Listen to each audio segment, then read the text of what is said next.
it up. Veronica, I can at least put it in the chat.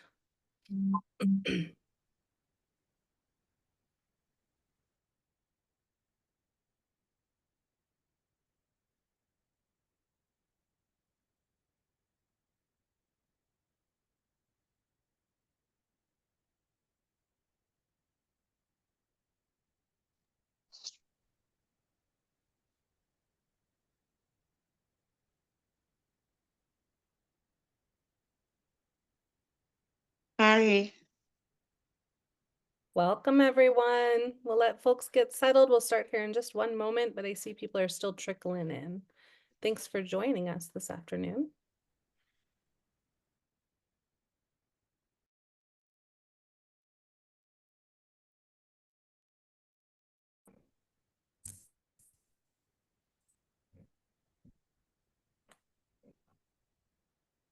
Right.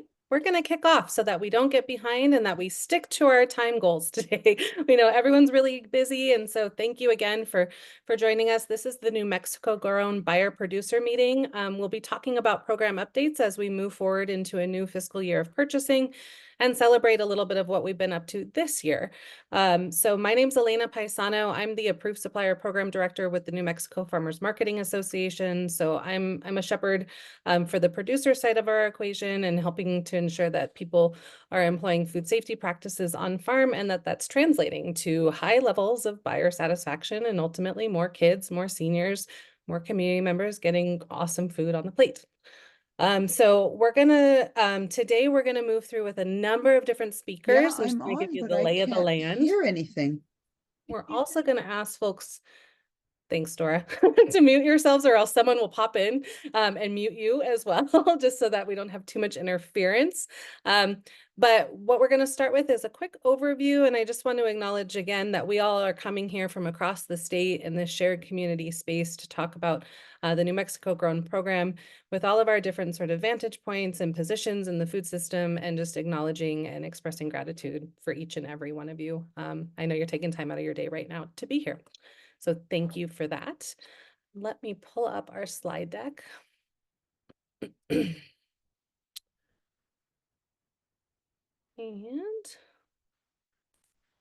alrighty. So I don't think I need to spend much time here. I think we're all here because we know about the power of the New Mexico Grown program. But just in case you're new to the family, the New Mexico Grown program is a state-supported farm-to-institution program that operates through grants that go out to community-level buyers that are supported by agency contacts. And they're all here for you today. They're great leaders in this movement. And then also for a pathway for producers to come in through the approved supplier program to be able to sell their goods to those buyers and get reimbursed from state funding. So I say that in a very nuts and bolts way. That's the edge of the tip of the iceberg, right? What this really is a program that's designed to teach our kids, our community members, and remind our families about the value of local food and food systems and bring that sort of healing into our places where public meals are served year round. So as I mentioned, the primary buyers in this group are our K through 12 schools. That's where the program started long, long ago. And then we saw an expansion into senior centers, early childhood education centers, then regional farm to food bank came on. We're also here today with our Department of Health partners running farmers market programs in the seniors. And of course, none of this happens without our farmers, food producers, and ranchers. And so those are all our kind of cast of characters in the New Mexico Grown program. Our program has been operating in kind of formality since 2019, but many of you were out there doing it before then, one purchase at a time or some seasonal opportunities. We got state funding that came in and supported the Approved Supplier Program back in 2019. We've seen a lot of growth, and that's because of the reasons to participate in this program, right? We know that local food, I'm not going to read all these bullet points, but it tastes better. Our kids know the difference. Our seniors know the difference. It supports our farmers. It protects our resources. And ultimately, we saw through the pandemic, it helps to strengthen our local food system and create and improve food access, especially around fresh foods in our state where so many people lack that adequate access. So how it works. I think most of you come here familiar with the purchasing side, and that is absolutely the foundation of the program. So buy local. purchase purchase local products from approved suppliers year round. We also have a lot of other tools that we've been developing as a New Mexico Grown Coalition to support that. So we've got an educational campaign called Nuevo Thursdays, which is posters and educational materials posted in cafeterias. They've been modified for every age group here, and they're being implemented around the state. So if you're using that, thank you. We also have seen our agencies supporting grant programs to build gardens on site to reinforce the learning that comes through consuming the local food. And we'll be looking towards the future at creating more community-based production sites or school and community gardens that actually can sell into the New Mexico Grown program. But it's not there yet. But what we do say is that it absolutely makes a difference, especially for the kids. If they grow it, they eat it. That's just a truth that we observe time and time again. And myself as a parent, I'm seeing it with my 2-year-old. I saw it with my 7-year-old. And so we know the system works. Then we like to take some time to celebrate. So we created the New Mexico Grown Golden Chili Awards program. Our friend and colleague Gabriel is here on the call, and he is our MC and our shepherd for all things golden chili. It's about celebrating where people are at in their journey of New Mexico Grown, uplifting the good work and acknowledging you. And then also all of us pushing each other to do a little better year after year. And so those applications will come out this spring, and we'll give you an update on that later. If you're interested in getting involved beyond just making your purchases, then you can join the New Mexico Grown Coalition. We'll have some information on that as well. We meet monthly and we talk about ways to improve the program. Okay, so in terms of the local purchasing component, I'll be pretty quick. We've got 2 product categories that we consider allowable products. The first is called Produce Plus. So that's for fresh, whole fruit and vegetables, also minimally processed fruits and vegetables. So that looks like allowable processes like chopping and bagging, but not cooking, for example, is kind of a distinction. Also grains, nuts, and legumes. We are one of the states in the nation that leads with beans as one of our top products, which I was really pleased to see on the USDA Farm to School Census. Beans is where we're leading. We also now have meat as part of the program for now a 3rd year, and so that includes beef, bison, lamb and mutton, and pork products. People often ask about poultry. We don't have poultry in the program because we don't have a graded poultry market in our state that's adequate going through USDA certified facilities to come into the institutions. So that's also true with eggs. All right. Oh, and what I missed there was our challenge for you this year. And I know, especially with our school partners about scratch cooking, we really want to encourage you to think about building a local pantry, considering what you can buy year round that's shelf stable. So you can just go and grab it. There's no reason not to have dried herbs and spices and chili powders in your pantry year round, cornmeal, flour, honey. And then when we have beautiful seasonal offerings, round out the plate, offer those fresh products, offer those meat products when you have the budget for it. But we're really encouraging you to think beyond the substitution, think beyond the seasonal buy, think about how you can support our producers year round. So celebrating some success, last year we saw huge numbers of uptake for the program. So over 277 farmers and ranchers are now part of the approved supplier program. There's almost 300,000 people that have accessed local food through these programs, serving 161 sites. And that's a heck of a lot of complete meals. And so a little closer data set there. If you are part of one of these groups, pat yourself on the back. I think what's most impressive is to see how many counties this is happening in. I think we often think, oh, okay, local food, it's happening right along the Rio Grande corridor in communities that have easy access. But it is really happening statewide. And so thank you to all of you for the support that we've seen. I pulled this directly from our legislative fact sheet that colleagues created here on the call to teach our legislators how impactful this program has been. I'm going to touch very briefly on some data that we pulled from our shared data reporting platform called the Local Foods Portal. This is numbers to date. So when we say fiscal year, this is for fiscal year 25, we're saying since July 1st of this year to December. This is where we sit. We've spent over 1.3 million of 6 million.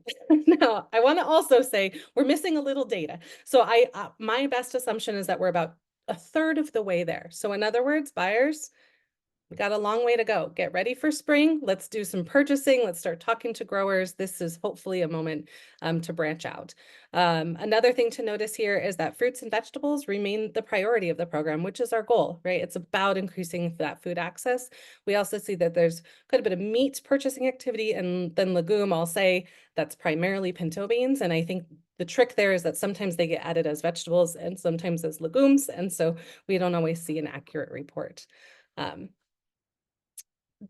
Dora, I see your hand and I want to ask you to put it in the chat for now. And then when I pause, I'll address the question. Perfect. Okay. Again, this is coming directly from your invoicing. And so this is a quick picture of what products are selling the most. And this is by dollar amounts, not by pounds. But to say stone fruit remains high on the list. Fruits in general, I know that a lot of our markets really like that. Tomatoes and cucumbers, things that you can serve on salad bars, of course, our squashes. And then we see our corn products, and some meat products. So again, through the help of our collective data portal, we'll be able to get a better sense, and we'll be sharing data like this on a regional basis. So if we're doing a buyer grower meeting in your region, be ready to see information reflecting the choices of your region and the cultural sort of alignment in terms of the food choices that are being made. So the supplier map, this is a kind of funny map, but what it shows is the highest concentration of suppliers in the program and where the food is coming from. This isn't to say that these are the only counties where there's food production occurring, but where we're seeing the highest amount.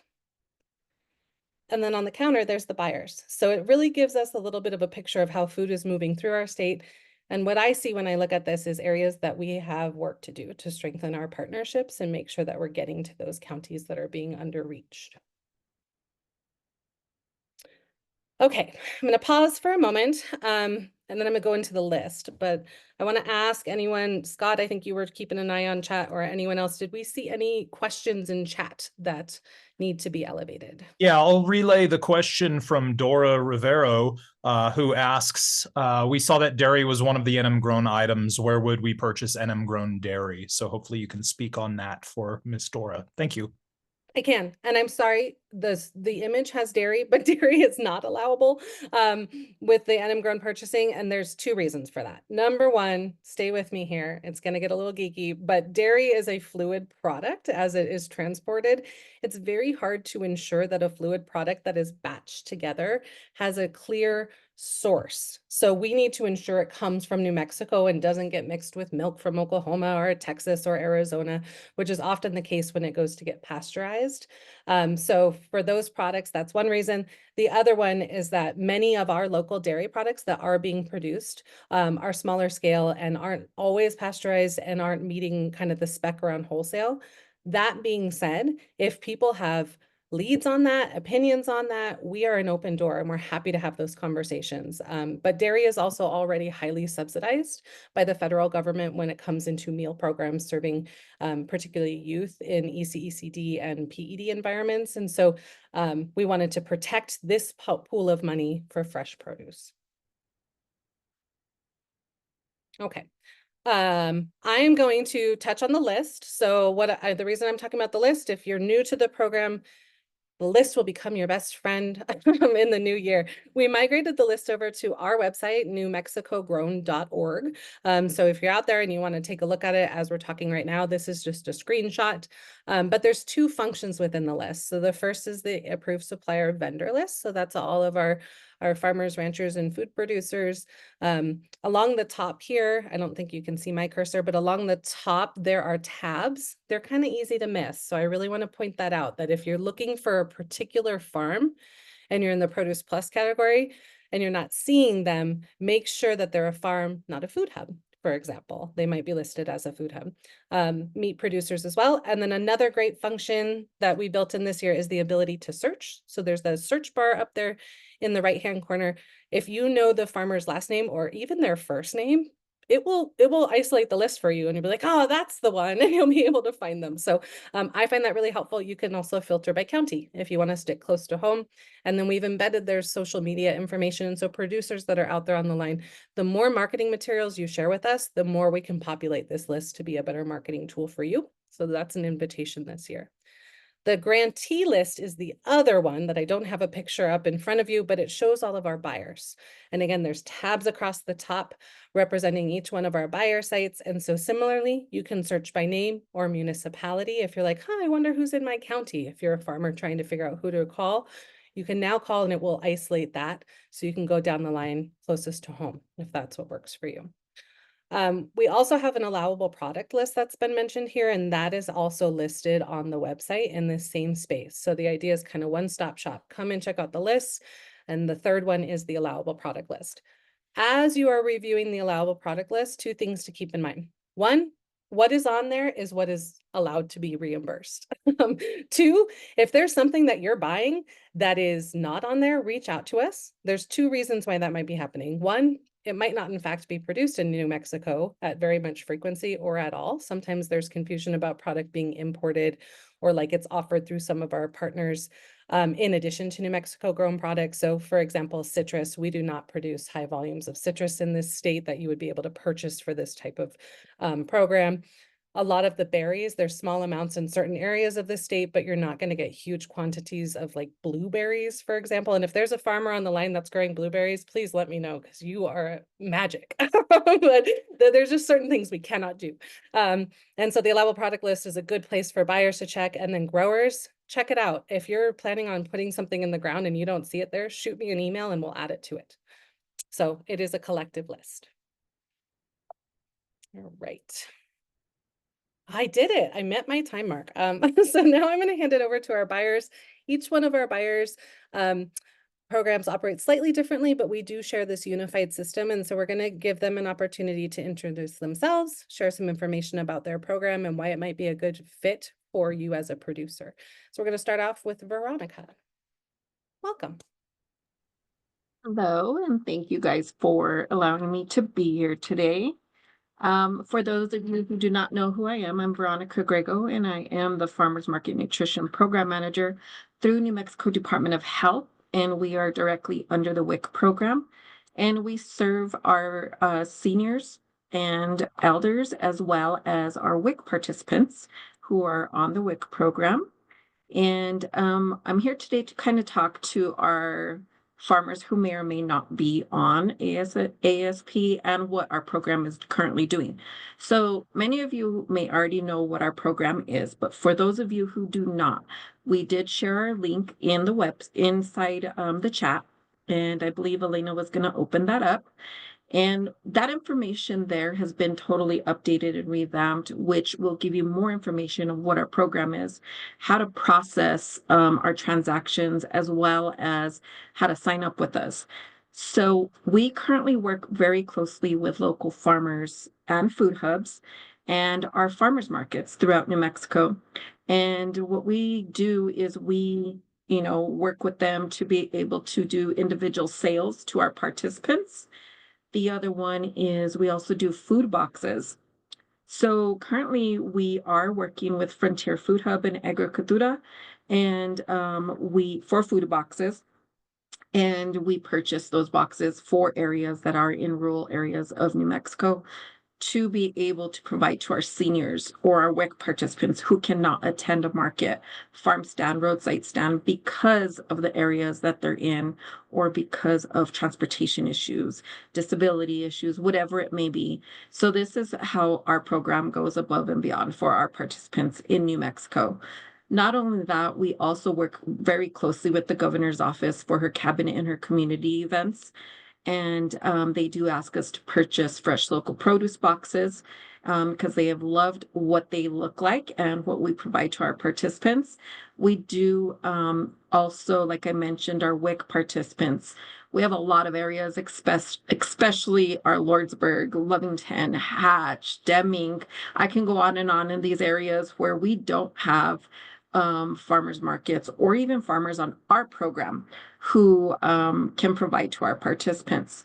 And so this is where we are asking, if you are on ASP, please contact us so that way we can go ahead and get you on our program and see what we can do to work with you to even provide to our participants. If you have a farm roadside stand, if you sell at farmers markets, please get with us. We want to be able to provide more to our participants. Now, if you are not on ASP and you are on our program, please sign up so that way we can go ahead and start utilizing you, because if we are utilizing state funds, we will not be able to buy from you for food boxes anymore. So this is why we are heading to the food hubs now to assist us in this. But if we are able to purchase directly from you, we might be able to work something out, especially if you are on ASP and I'm utilizing state funds. It's a little bit different on our federal side because there is not a requirement, but that is a very tricky situation because I don't have any food box funds right now. That's all going to our individual participants. So just wanted to share that information with you. And if anybody has any questions, please let me know. I also wanted to inform everybody that does not know that our Senior Farmers Market Nutrition Program applications are currently now open. So if you know anybody, please let them know. And this year we are allowing our seniors $25 of their benefits to purchase eggs at their local farmers markets from their local farmers. So sorry, Elena, but it is allowed on our program. But it is individual purchases, and our participants can actually purchase from their local farmers directly. So, that is something that we are offering on this program, and we're only offering that up until May. So if you're already on our program, please contact us as well. And if you're not, please contact us so we can see what we can do to get you added to the program. But other than that, that's where we're at, Elena. Thanks, Veronica, and no apologies. Eggs are like an area for expansion. We've been I know. We've been thinking eggs for a while. We've been trying eggs, and now is a funny time to be talking eggs. So yeah, I think we'll have to see where it goes, but I love that you guys are collaborating in that way, and we'll learn from you, and hopefully that'll help change the shape of the program moving forward. So Yeah, and I think by doing individual purchases, they're going and they're purchasing directly from the farmers. So they know what they're purchasing.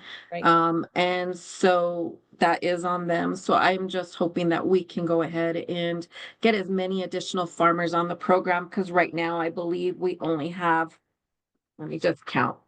I only have 4 in Bernalillo, 1 in McKinley, 1 in Quay, Santa Fe, 1 in San Juan, 1 in San Miguel, and 1 in Valencia. And we have the money out there. So, I mean, if our farmers want to make money, by all means, I have the money right now to give out.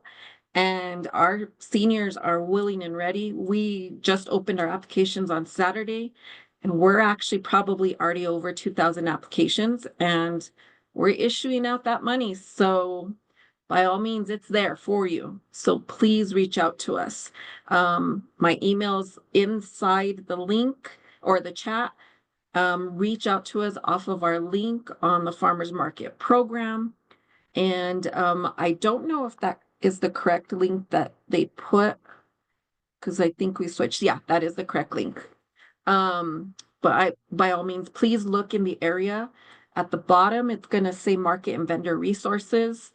If you want to see how we process transactions, it is on the Solely Market Shopper card and app. Our farmers do have to have a mobile app or a tablet that can download an Android or iPhone. What am I trying to say here? App. And so that way they can go ahead and process their transactions. We do pay you directly through your bank account. It's all through ACH. And so that's a cool thing about this program. We pay you directly. You can see all of your sales off of your mobile phone or tablet as well. Thank you so much, Veronica. And so, yeah, folks, it's in the chat, and we'll be sure to kind of reshare some of those things that come out. We're also recording today, and Veronica, we will make sure that that link is clearly posted on the New Mexico Grown website as well, Okay. so that people can navigate that after the fact. Thank you so much, and thank you. Yes. About the farmers market, we have some seniors in our department that are signed up from last year, and are their cards still valid for this year? Cards are still valid, but they do have to reapply. It's in the link. the senior application, but I will go ahead and drop it here as well. There is an online application now that you can actually assist them in entering their information, and it'll automatically come to us and we'll just update it, but give us 15 days before we get back to them.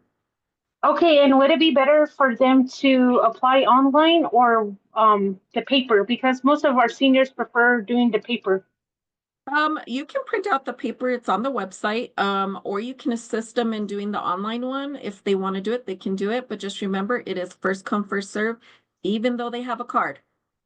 Okay, then I'll make sure and let my seniors know. Okay, All right, thank you so much. you're welcome, thank you. Elena, can I mention something real quick about the funding that we're requesting, for this fiscal year? Yeah, it's a good time to mention that. Yes, Yeah, so absolutely. everybody, I just wanted to let you know that we are actually requesting some funding in HB2, which is under the governor's executive budget. She has approved it on her end. However, LFC did not recommend it. So we are asking that anybody please reach out to the representatives, to LFC. Please ask them to support the Senior Farmers Market Program under New Mexico Department of Health. So that way we can continue get funded. If we do not get funded, we're going to go from 23,000 seniors back down to our 5,000 seniors that we will be funding them with only federal funds. So we need all the help that we can get. We want recurring funding. This is the first time in 24 years that this program has ever asked for recurring funding. And we've always just had non-recurring in the last 3 years just to help the program get going. But now we're asking for recurring funding to continue providing to those seniors that we've had on this program. We would love to get bigger, but that'll be years to come for more requests. So I just ask if we can please get some help in making those phone calls. Thanks, Veronica. So again, folks, that's the Senior Farmers Market Nutrition Program under the Department of Health. So we're looking for support there. Thank you, Veronica. And for all the information, we look forward to continuing our collaboration. I'm going to hand it over, and actually I'm going to pause for a moment because I know that we've got some folks here from the Office of Indian Elder Affairs or tribal centers that are looking to enter the program, and it's a little bit newer. Some of the requirements are slightly different. So we're going to open up a breakout room. Miss Ophelia is here, and she's going to shepherd you all into the breakout room to answer the nitty-gritty questions that you might have, and just know that also we're here to support you in this process. But we don't want to give you information that applies to the other agencies that might not apply to you, and therefore create confusion. So we welcome you to join that space. I think Scott's going to pop open the breakout room. So again, if you're a tribal senior center, I think that's where you will go, right, Ophelia? Is there anyone else that needs to go into that space? No, just OIA. Thank you. Thank you. Can you send me in there as well, Lena?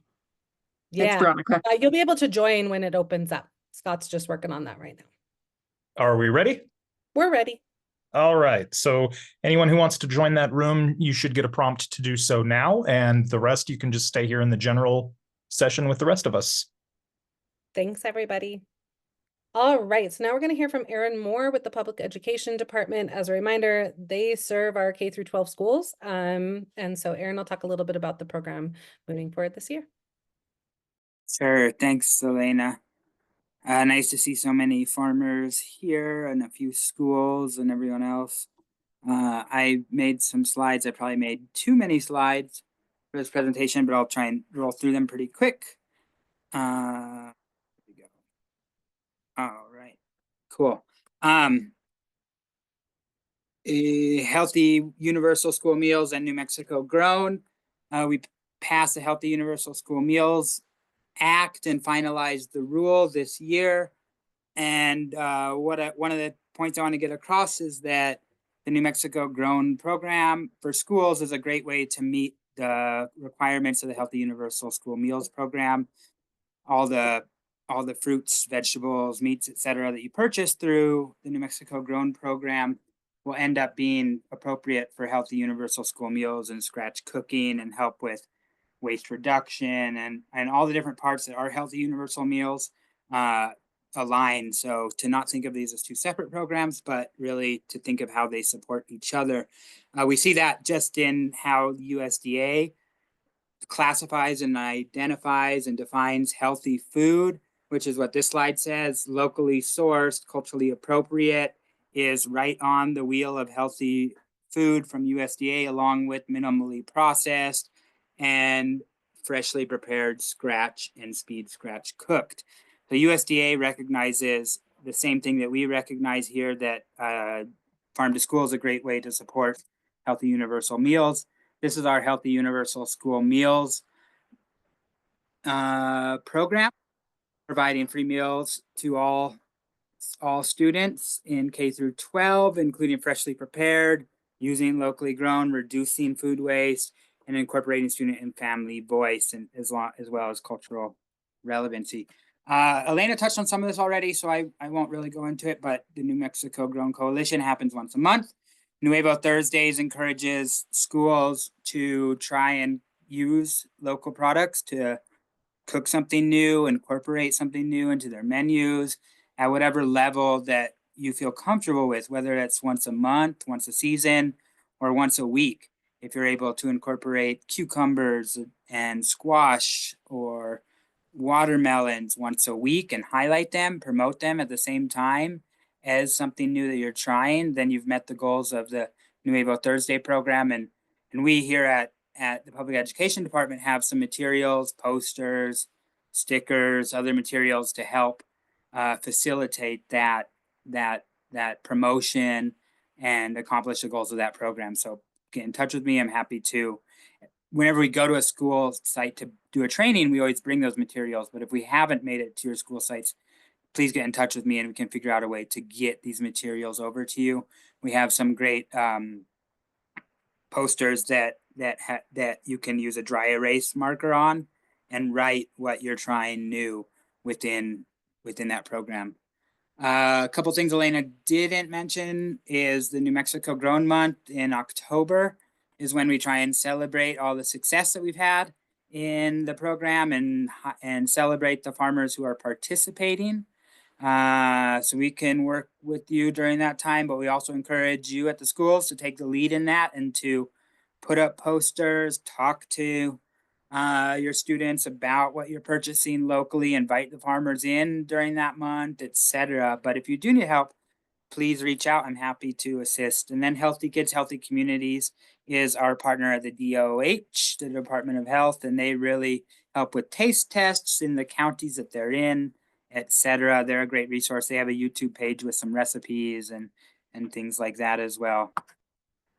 To participate as a school, you're going to purchase you'll apply for the program first. The application is open now on the newmexicogrown.org website, and we will provide money based on number of meals served, percentage of the school that is CEP. Higher CEP schools get a slightly higher weighting for funds in order to be able to help meet requirements of purchasing local foods or fresh foods really. And a couple other things that go into weighting the application are just how good you've been at fiscal management and spending the amount of money you've been awarded in the past. So that's what we'll go into determining award amounts. But then after you're given an award, and depending on who applies, everyone who applies will be awarded, depending on how many people are awarded and how much we are allocated from the legislature, we will award funds.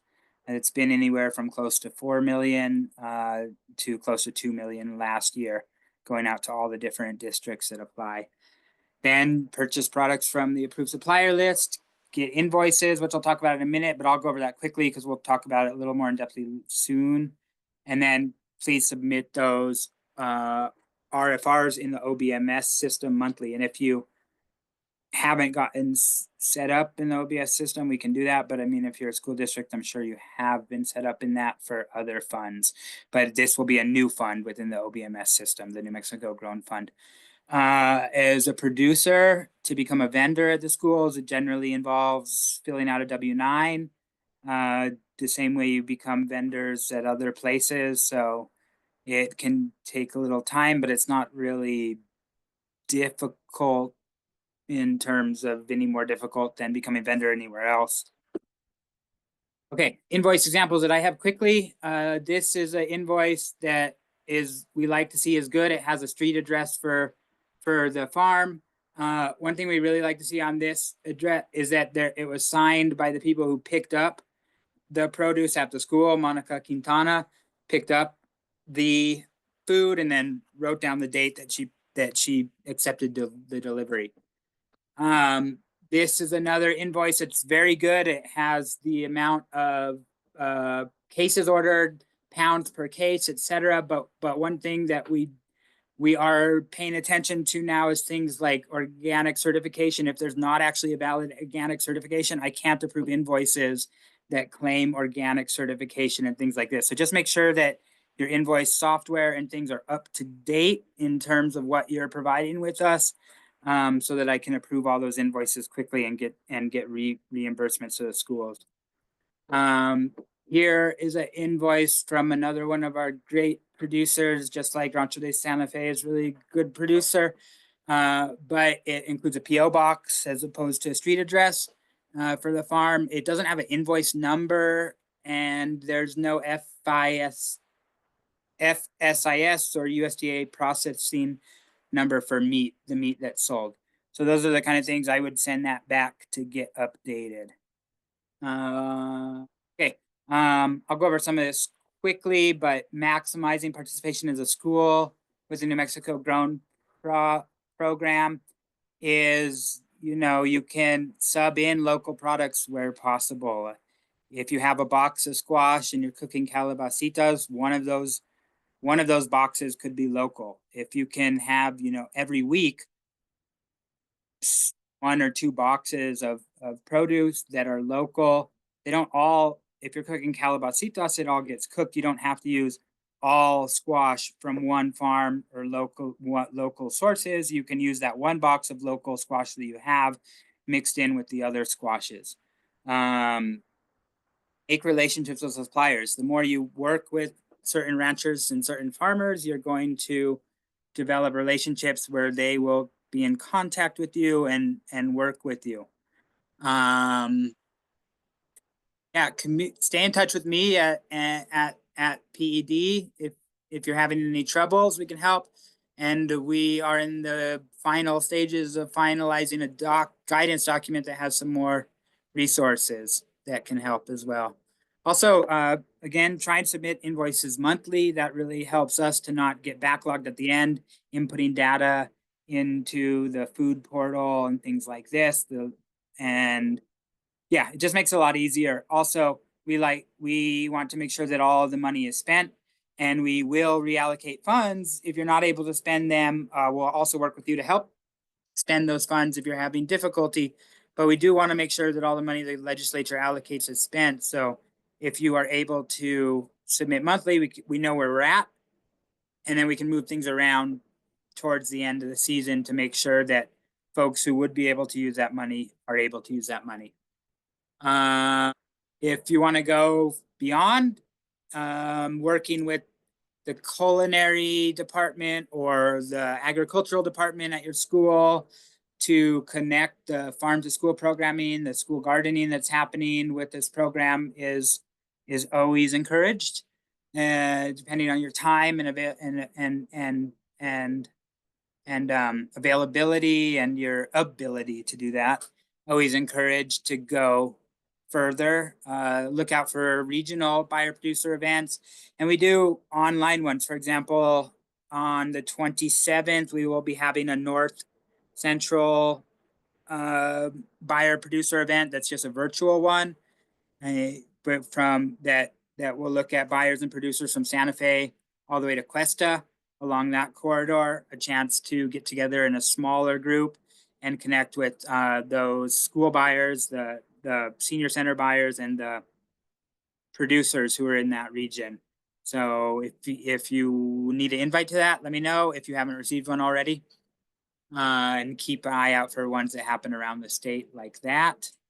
We also want to encourage you to promote New Mexico grown products on the serving line, and as well as in on your website, digital and print media. For example, this is Santa Fe Public Schools. This is how one of the ways that they promote their involvement in the program on their student nutrition page, on their website, where their menus are, etc. They have two sections. One's called Farm to School.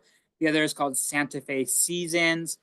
They have a video there that was produced. We have videos too. This video is nice because it's very specifically highlights the produce that Santa Fe Public Schools buys. It shows producer Andrew Neighbor here, and it's going to start, but I'm going to jump through it because I don't really have time to show it, but it's on the internet and you can find that. But there's other videos that the Farmers Market Association has produced about this program that you could host on your website if you just wanted to give some information about the program in general, as opposed to creating a specifically local video. If you click on their library of issues, the Santa Fe season section of that, this pops up and they have little one-pagers from all the different farmers they purchase from. This is a really good way to let the community and parents know what's happening. This is Cuesta. Cuesta puts in bold on their menus all of the products that they purchase locally. And that's an easy way to promote the program. In Clovis, they have posters in their cafeteria that are little blurbs about the farms they purchase from. It's a really cool story just because the folks who have MTA farms, it says he was growing food at the John Deere dealership and giving it away. And now Mark and Tommy are some of the main producers for the Clovis schools. It's really awesome to read and a great way to promote the program. So we definitely recommend all manner of promotion like that. These we talked about, the 3 different other ways to promote. We have tool stickers, posters, etc. Yeah, you could, and if you want to go further, you can bring farmers into the school, take students to the farm, think about the school gardens and connecting with nutrition education. Some of the difficulties we know that you have as schools is delivery can be tough in rural areas, lack of farmers in those areas. Yeah, I mean, the most I can say about that is building relationships with the farmers who are there and having consistency. It can help go a long way, and working with what's available and working with us to make sure to be able to spend your money. Cost sometimes is a barrier, but I mean, just remember that this is an incentive grant to stimulate local economic activity within the local food sector. So recognizing that and the extra money that this is one way to help assuage some of those. I don't know. I don't really see them as pains, but sometimes it can be, I guess. This is some of the stuff we're working on with our coalition, and that's my whole presentation. My email address, I'll put it in the chat, but it's aaron.moore@ped.nm.gov. All right, thanks. Thank you, Aaron. And I also want to say thank you to everyone. There's like so much great chat activity going on back and forth. And so I've been trying to keep an eye on the chat as well. I know that seasonality, I do want to just address that last one I saw pop up. Seasonality can be a challenge, but I also want to say our producers, all of them could speak to this. They're working on that. People are implementing season extension. People are looking at product offerings earlier in the year for spring purchasing demand. We're growing into that, but there's always shelf-stable products also available for purchase, as well as meat products in the cold months. But we have a number of producers who produce year-round for fresh products. So I don't want to give the sense that that's not an option. But yeah, just wanted to address that one. Otherwise, we will keep an eye on things as they come into the chat and try to address them. Thank you for all your feedback. We're now going to hand it over to our friend and colleague with the ECECD, Laura Spencer. Welcome, Laura.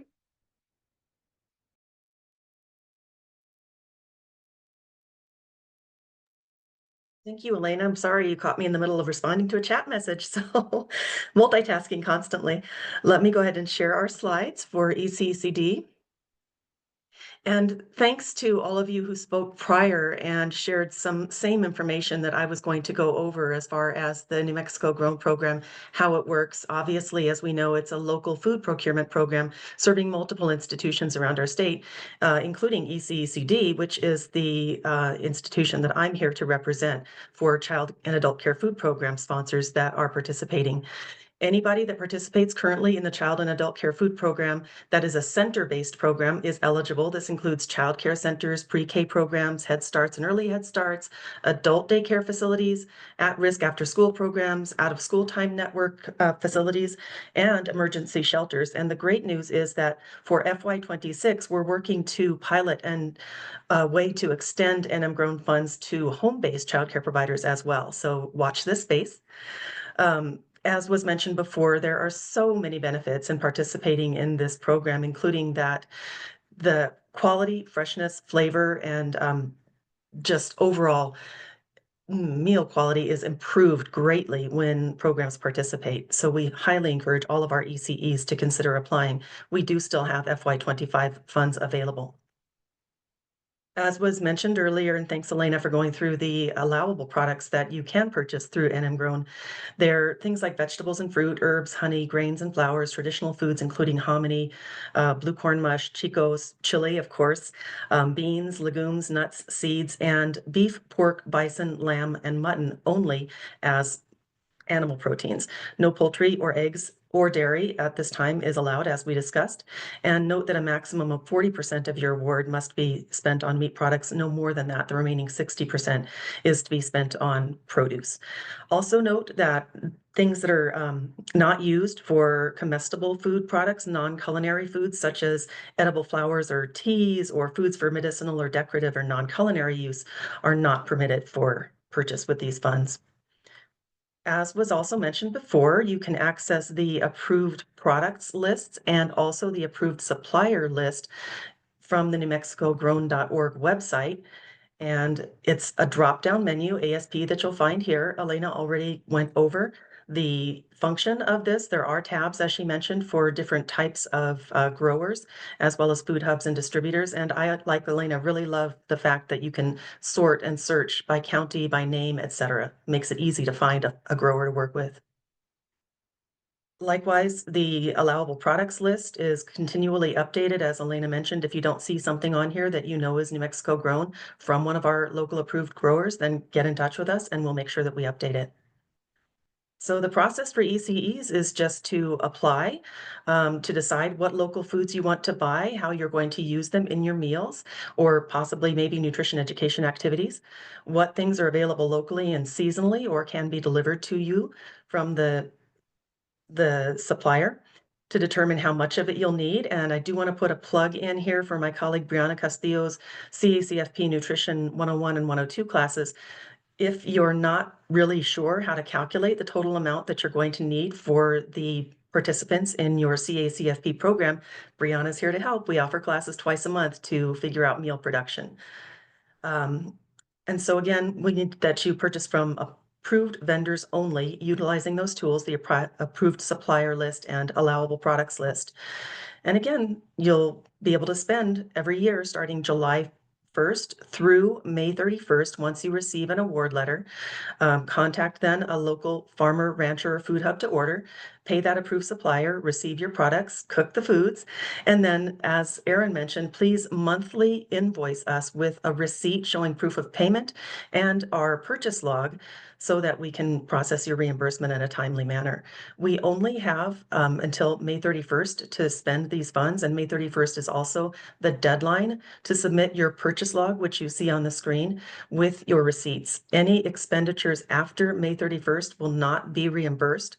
So I can't emphasize enough that it's really important to get moving on your expenses, spend down your grant prior to May 31st. We're hoping to receive all of your invoices, all of your purchase logs, and all of your receipts with proof of purchase no later than May 15th, and the absolute deadline is May 31st. Your funds will not roll over to the next fiscal year if they're unused by that date. So we have, fortunately, approved suppliers in almost every area of the state. As Elena said, there's always opportunity for us to expand this list. And for all of you excellent producers that are on this meeting today, please, if you're not already involved, get in touch so that we can add you to the approved supplier list. We would love to see more growers participate, as we would love to see more early childhood education centers. As I mentioned, we still have some unawarded FY25 funds still available. So if you would like to, please visit our website, and I'll share this in the chat in a moment. You'll find the current FY25 application available. You can fill that out, send it along to myself and my colleague Cassie Martinez, who's also on the call today, as well as Rana Ferris, my additional colleague for the ECCD, and we will be reviewing those and getting back to you as soon as possible with a second award letter or a new award letter if it's your first time participating in the program. I do want to put a plug in too that we're about to celebrate CACFP Week on the national level. This is March 16th through the 22nd, and it is a great way for you to show the families that you work with the great quality of your meals by participating in New Mexico Grown, utilizing additional local foods. You guys do such important work. About 4.5 million children and adults receive healthy meals and snacks each day through the CACFP nationally. And here in New Mexico, our portion of that is about 10,000 children that receive meals statewide. We're also, I'll share, seeking funding this year of $1 million for the Brighter Bites program, which is an enhanced reimbursement, or would allow for an enhanced reimbursement for excellence in childcare meal quality, which incentivizes the adoption of higher meal preparation standards, including scratch cooking and locally sourced ingredients, just as you're doing through New Mexico Grown. So we're hoping that that funding will be something that will come through, and that will allow us to give you even an additional amount above and beyond the New Mexico Grown Award reimbursement that we currently provide. So that brings me to the end. You have my contact information here on the slide, and I would be happy to speak with anybody that's not currently participating on the program and would like to. As I mentioned, still have FY25 monies, and very soon you'll be seeing our FY26 application come open as well. So thank you very much for the time. Thank you, Laura. I really appreciate all that you shared. And the big takeaway is there's still money on the table. So if you're a buyer, if you're even in one of our K through 12 districts and you provide preschool through CACFP, you can reach out to Laura, correct? Correct. Awesome. So thank you so much. And we'll have these decks available to share after the fact. Sorry, Laura, I didn't pull it up in a timely way, and then I was kind of scrambly. So sorry for that, folks. But do go to their website to access that RFA for the current funds available, and then you'll be able to apply for ECECD through the same unified application link, and they'll post it on their website as well. Let's stop my share. Thank you. Thank you. All right, so now we're going to hand it over to our colleagues with Aging and Long-Term Services. Welcome, Mitch. It's nice to see you today.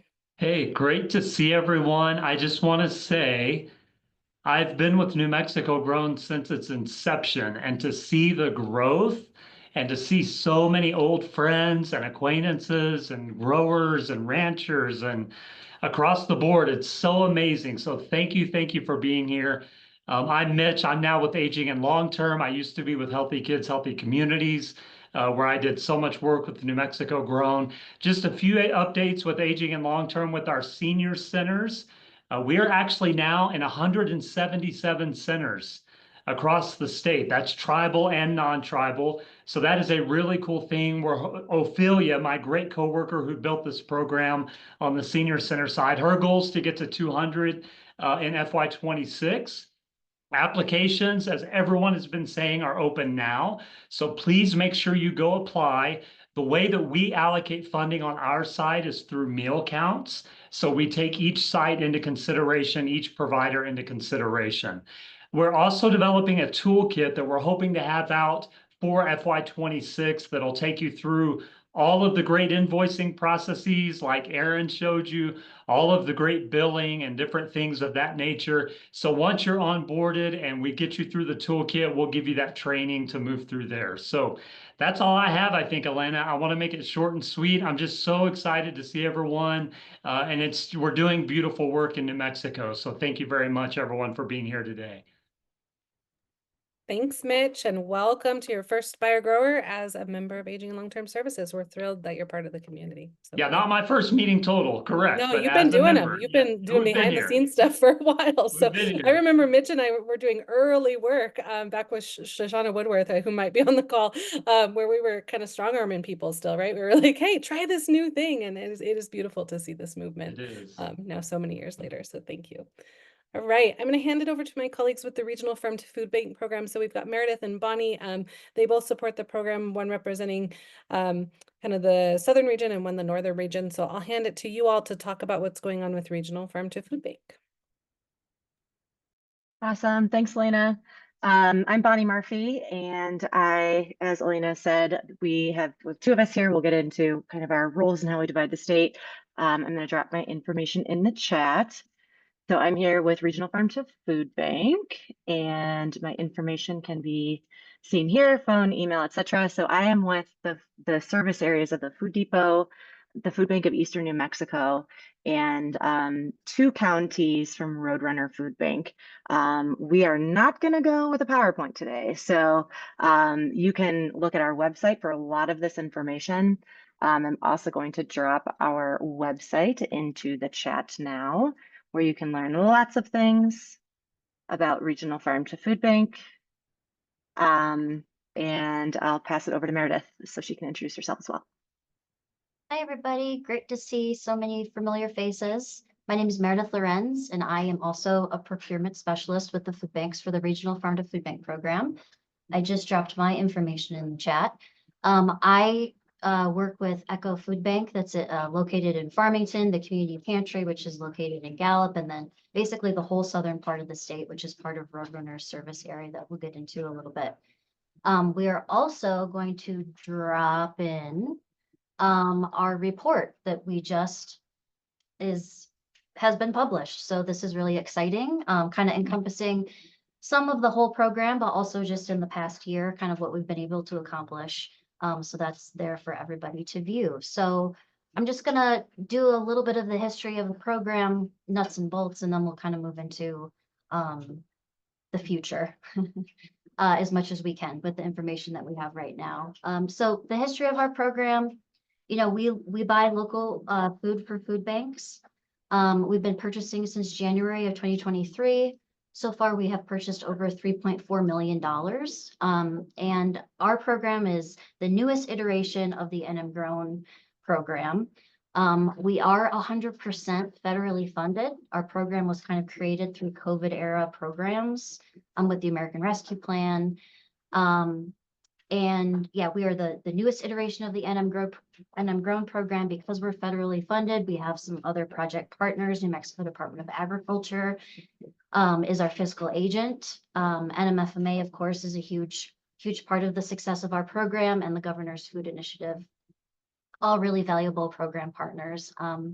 So some of the differences in our program from kind of the other agencies is that we do, you know, there's only 2 buyers for the whole state, instead of buyers having to, you know, get applications for the products. Like we have a set amount of money, and Bonnie and I do that purchasing on behalf of the food banks. We help with the coordination of that purchasing and also some of the distribution that goes along with that. We do require a separate application so that we can get some more information to really kind of hone in on our purchasing decisions. And then we have a procurement process that's a little bit different because we are federally funded and we do go through the New Mexico Department of Agriculture. We have a different procurement process that we have to follow, and we're going to get into that just a touch. But basically, we've gone out for requests for proposals in the past 2 years, which allows farmers to be able to kind of plan their seasons and get some certainty. That is for purchases that are over $60,000 in a fiscal year.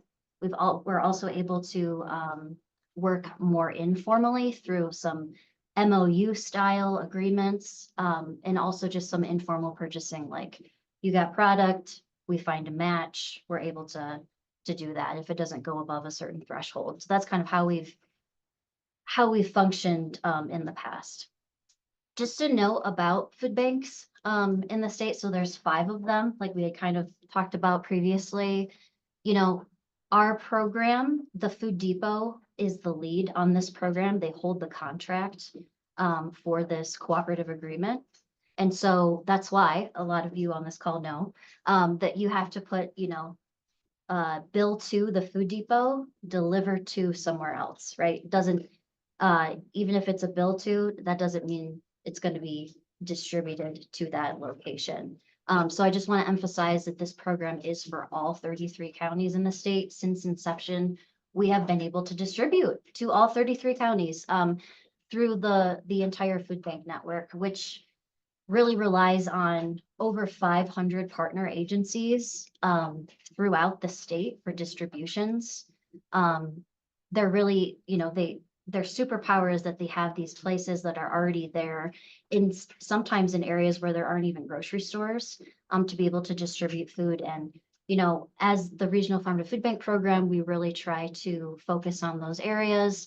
We try to keep our purchases hyper local so that we are connecting those kind of hyper local dots. It doesn't always happen that way, but that's what we strive for. And we, you know, we also have some priority foods that we really kind of hone in on. The food bank system is a little bit different than the other agency systems. Thank you, Bonnie. She just put in the chat for kind of the things that we're looking for. Of course, this isn't an exhaustive list. It's just kind of some guidelines of things. You know, food banks, there's quite a lot of handling that goes on in the food bank system. We're looking for things that are hardy, you know, we're not necessarily looking for, you know, items like sprouts or something that can, that need a lot of care with their handling. Let me just look at my notes here, trying to get through all this. Yeah, so back to the procurement process. So historically, we've been, you know, doing these RFP processes. we just want to be transparent that with kind of the uncertainty of our program funding kind of moving forward, which Bonnie's going to get to in a little bit, we do not anticipate releasing an RFP process this time around. We'll be really utilizing more of that informal purchasing that we're able to do. So I just wanted to give that as a heads up because we're going to need to be a little bit more nimble as we head into some uncertainty with our program. Take it away, Bonnie. Thanks. I know that we're over time, so I'm going to try and be quick on some of this. Great. Thank you, Elena. So some of that uncertainty, to just be a little bit more clear about this. So we are currently operating on funding that is guaranteed through June of 2025. And there is not guaranteed funding outside of the funding that we have currently been granted. So this next year is going to be a little bit tenuous. We do have LFPA 25 as a program that was announced actually back in, I want to say November. That is not allocated through Congress. That is not a guarantee that we will receive that based off of the political environment at this time. So right now we're just trying to hold on for the next year with our existing funding, and we're hoping that that is going to get us through to the end of the growing season. Regardless of what happens at the federal level, as this is fully federally funded, we are not accessing state funds to run this program. 2025 growing season, our purchasing power will be significantly reduced. So the past 2 years, we've been just spending money. And this next year is not going to look like that. So for growers that have worked with us in the past, I would expect that this year will be different. But we do want to continue to work with new growers. So for anyone out there that's curious about this program, that is really motivated to work with food banks, has one in the area, etc., we still want to work with you. Please reach out to us. It doesn't mean that we're not going to spend, just the circumstances are going to be different this year, regardless of what's going on federally and state-based. So I just wanted to also emphasize that with those realities, that the Food Depot, who is again the fiscal agent, I'm sorry, they're not the fiscal agent. we are a sub-awardee of these funds on behalf of the 5 food banks, that they are working as hard as possible to pivot right now. And we are thinking through a lot of different strategies, but we feel a lot of support with the Food Depot and with the other 4 food banks that we work with to continue purchasing locally and to pivot as best as we can to continue to purchase local foods and find workable solutions. So just bear with us at this difficult moment. So as I said before, our advisement for growers going forward, specifically for working with food banks, is to diversify our sales. And fortunately, we have this wonderful network of New Mexico Grown Coalition where there are lots of opportunities. Don't put all your eggs in one basket this year with food banks. Not a good opportunity at this time. So do please reach out to us. We want to be nimble in those conversations, and know that you're farmers, so you're quite good at being nimble and working on the fly. Let's see, I'm going to take a pause to look at my notes as well.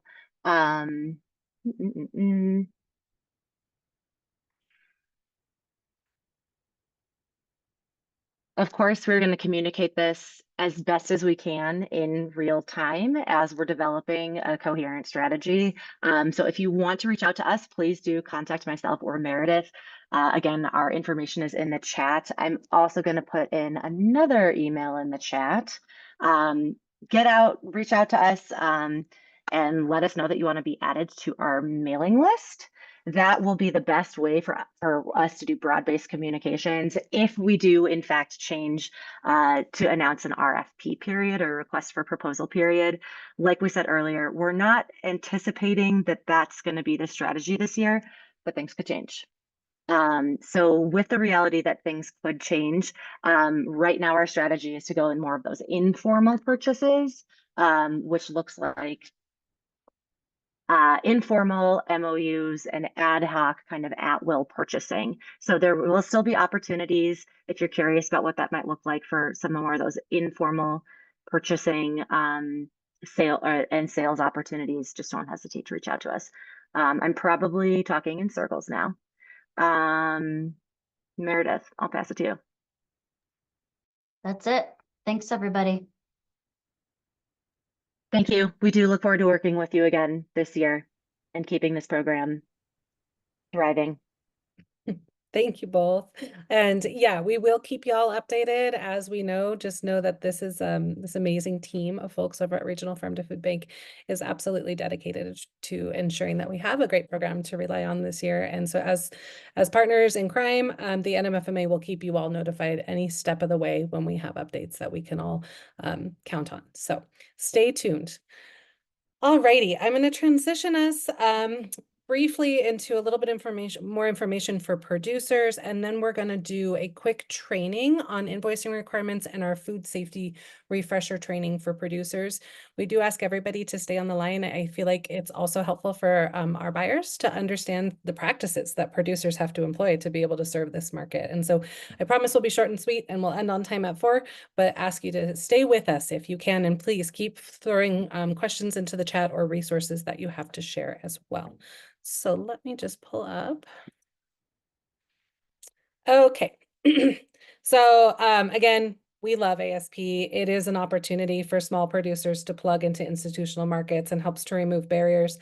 I know as I say that, some of you are like, yeah, except there's so many barriers to getting involved with ASP. I acknowledge that food safety is new, and a lot of the requirements that come down, we work really hard to keep up with federal standards around food safety. And so I'm not going to lie, it takes a little bit of work, but the reward is there as we're hearing all these beautiful stories today. One thing I love to point in is that we're the only state in the nation with a program like this. Other states around the country that run farm to institution or farm to school rely on large commodity scale farms that have GAP certification in place, no ifs, ands, or buts about it, or mainline distributors to be able to run these programs. So we appreciate the time that you take to be approved suppliers in the program.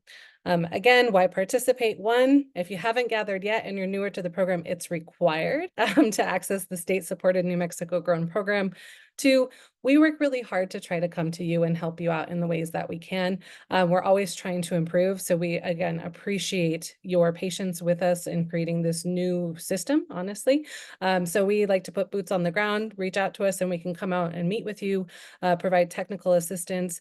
And we really believe that this program not only helps to service New Mexico grown, but increases opportunities for producers into local retail markets as we start partnering more with economic development and other initiatives as well. So just know that we're always looking for ways to add value for your time and work to being an approved supplier.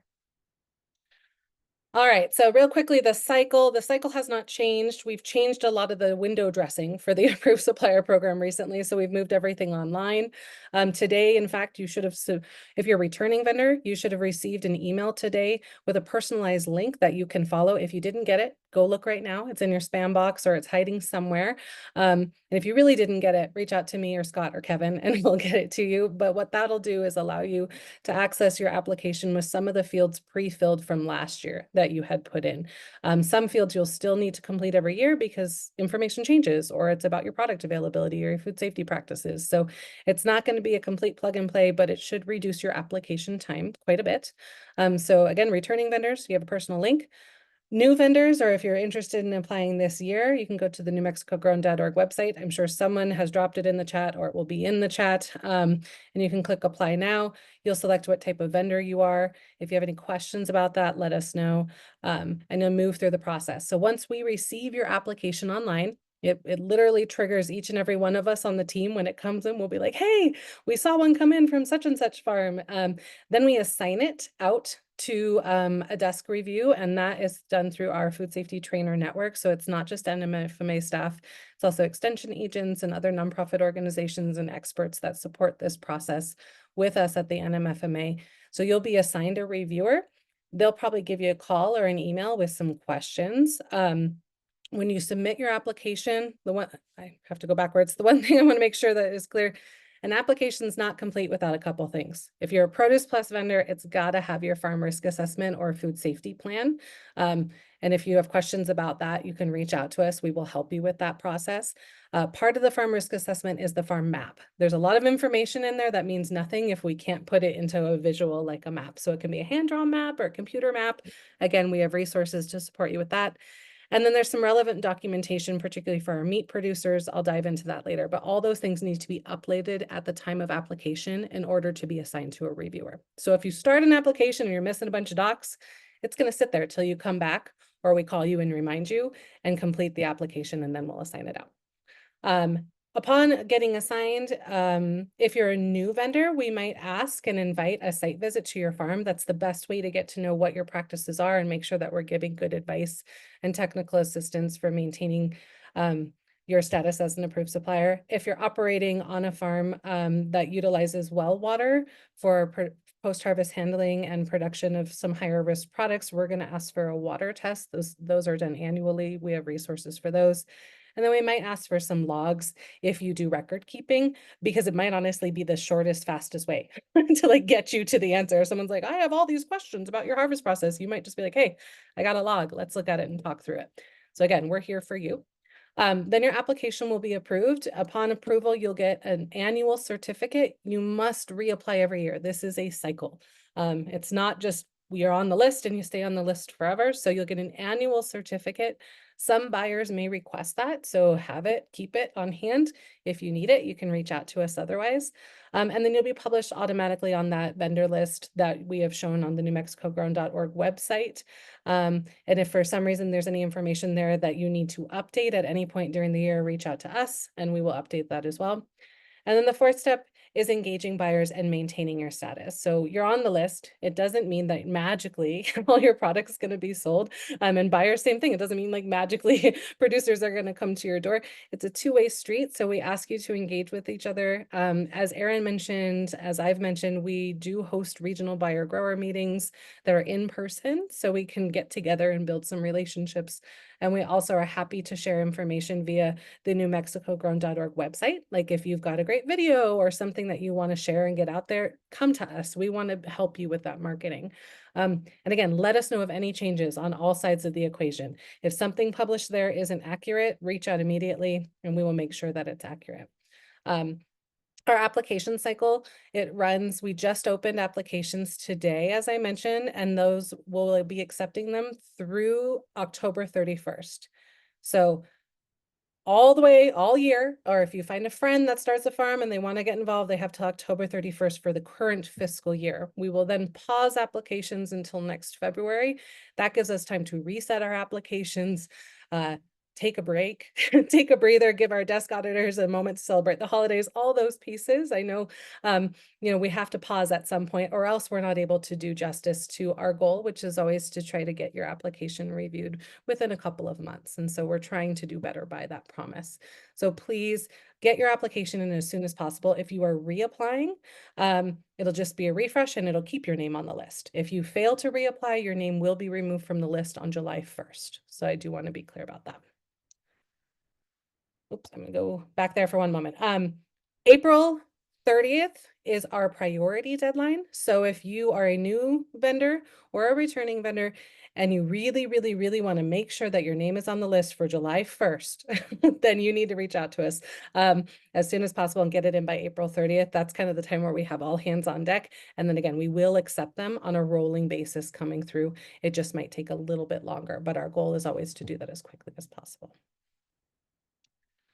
All right, this is a very wordy slide, so I'm not going to spend too much time here except to say this kind of details, there's information on the website, but it details all those requirements to what is a complete application. One other piece is that you must attend a food safety training. That can be through us, our tier 1, tier 2 trainings. That can be through the Produce Safety Alliance or other FDA approved or ASP approved training programs. And so do reach out if you're working with the training program and you're curious if it is allowable in the system. Our goal is to create a network in which other trainings that have the same standards can be allowable.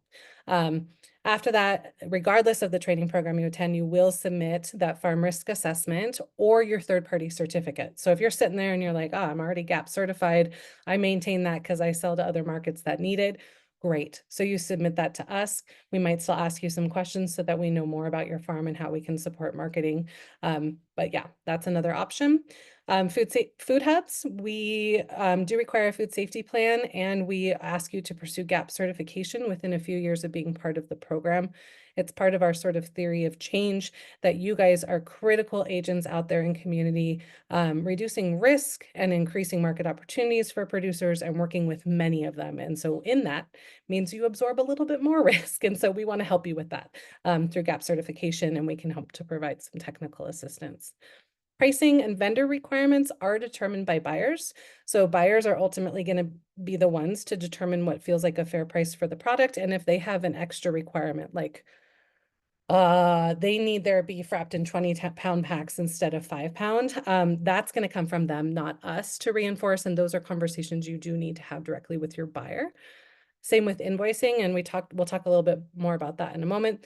We recommend product liability insurance for Produce Plus. We require it for meat. So I do want to be clear on that. And then we recommend registering with the new NMDA Grow the Tradition program. It's a great program to help with marketing support for both our produce and meat vendors. So go check it out. They have a new online application system. It's pretty easy and pretty friendly to get involved. So I touched on some of this. I'm going to be as brief as I can. In terms of our meat producers, the biggest thing is that we ask for source verification, and it's in an attestation format. And so in order to be able to provide your meat to the institutions supporting New Mexico Grown, the animal has to have been born and raised in New Mexico, fed, finished in New Mexico, slaughtered or processed in New Mexico, and or maintain animal ownership by a New Mexican producer. Please reach out if you have any questions about that. We know that a lot of folks, the reason that it is written this way is because a lot of folks have to send product across state line to get processed, and we don't want that to be your barrier to entry. Okay, I'm going to hand it over to my friend and colleague Kevin to talk a little bit more about what we have coming up for food safety trainings. Welcome, Kevin. All right, thank you, Elena. Good afternoon, everyone. My name is Kevin Beltran. I am the Produce Supplier Program Manager. I work in collaboration and side by side with Elena and other folks here at NMFMA. So my job has been consistently over the last couple of weeks has been really trying to get the food safety trainings off and going. If you all are aware, there have been a couple that we've had listed on our website. I'm just going to go ahead and throw in the chat here our link to go ahead and check out the rest of the remaining of the food safety trainings that we are offering. So right now, as of today, the online March 18th and 25th is currently full, but we are looking to get something situated again in later April for online option. In person right now, we have March 11th and 18th in Las Vegas, and then we have March 13th and 20th in Santa Fe. So one thing to keep in mind with these food safety trainings is we do have a capacity of 15 registration spots that you can get into. So the reason why we have 15 is we want to ensure that our food safety trainings are offered, have the ability to really be interactive with the participants and having time to be a little more back and forth with questions and conversation. So these trainings are offered in Tier 1 and Tier 2. That's why we have March 11th and 18th. We try to keep the same day when it comes to the weeks. So for the 11th and 18th, that's on a Tuesday. And for the 13th and 20th, that's on a Thursday. The in-person is a little different in comparison to time when it comes to online. So for in-person, we have the starting point to be at 10 a.m. and then ending at 2. For online, we start around 9 and we end out around 12:30. With these food safety trainings, when you do register for these, you will get assigned to a self-paced online course, which is through Talent LMS. And what that does is it's just another way of being able to complete the requirements for the food safety training. So once you go through and you complete those online courses, you attend Tier 1, Tier 2, you then get a certificate for the completion of the food safety training. That certificate it never expires, so there's not an expiration date on that. One thing we do like to do is recommend folks to take a food safety training every 2 to 3 years, just because there are some things that happen to change within the food safety world. And as I mentioned, checking the chat, I did drop a link for that. So yeah, online is full, but we are going to be looking later month in April to get something situated. And then in person, there's still some slots available for Las Vegas and Santa Fe. So right now, basically what we do, as I mentioned, we offer these food safety trainings for organizations, folks across the state who maybe are wanting to start up a farmer's market or maybe have a group of people who they work with who are interested in wanting to become an approved supplier. And this is what we offer in terms of the food safety training. So if you do have a thought or maybe a group of people that you would like to get into food safety training, we do have our coordination request. So basically what that is completing a form where you fill out information around how many people you have, maybe some dates and times that you have in mind, and whether or not be online or in person. Again, you can go ahead and visit newmexicofma.org to find the online training situation. And right now, I'll be the main point of contact for this organizing. My phone number and the best email for all of us would be for asp@farmersmarketsnm. The reason why we're using this email is because if I don't see it and Elena doesn't see it, we have other folks within our group that can find it, or vice versa. If I don't see it, Elena will find it. So we just want to make sure that we're responding timely.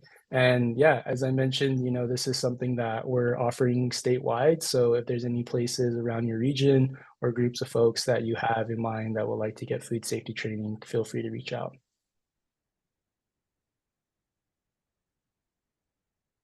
So one thing to mention as well, before I kind of finish out the food safety trainings, is we do offer them in Spanish and English.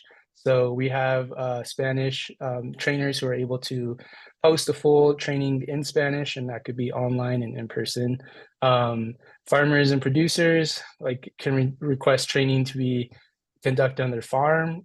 What we do like to do within our Tier 2 training is we do have an option for a farm walk, and that gives participants an opportunity to be in person with food safety trainers to walk them through a little bit of the requirements that come with the application. So one of the things that we have listed, and Elena had mentioned it earlier, but the requirements of being, a risk assessment and then also a farm map. So one thing is just getting a better idea of kind of like what that entails, and also having time to have one-on-one with those food safety trainers. So right here below on the bottom, the application timeline. Yeah, no worries. Open right now.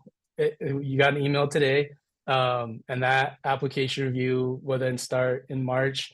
We are looking to then get them published and republished on the website from July 1st. So about July 1st, you will kind of see that the new vendors who are on the approved supplier list get updated for the year. So one more thing that we do offer through the approved supplier program is the community cultivator program. And what this is a small group of local farmers, people who have been within the agricultural field, located across the state, providing direct outreach to producers with a focus on small scale and under resource producers. So really want to touch on the regions that are more in the rural area. We do have some folks who are located and able to coordinate with some tribal communities around the Albuquerque northern area of the state. With these folks, really what we are doing is recruiting new producers and also just wanting to provide technical assistance when it comes to anything related to the applications with the approved supplier. Being one of the things being a farm map, and then also assisting on the farm risk assessment. We do also provide Spanish technical assistance with this as well.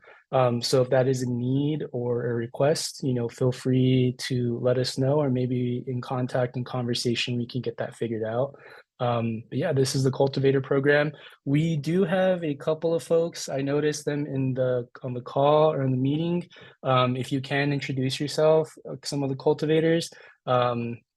Just introduce yourself and kind of the region that you're in, and yeah, keep an eye out. And maybe if you want to connect with them around anything related to approved supplier or have some more information, they would be a good contact, and then we can lead on from there.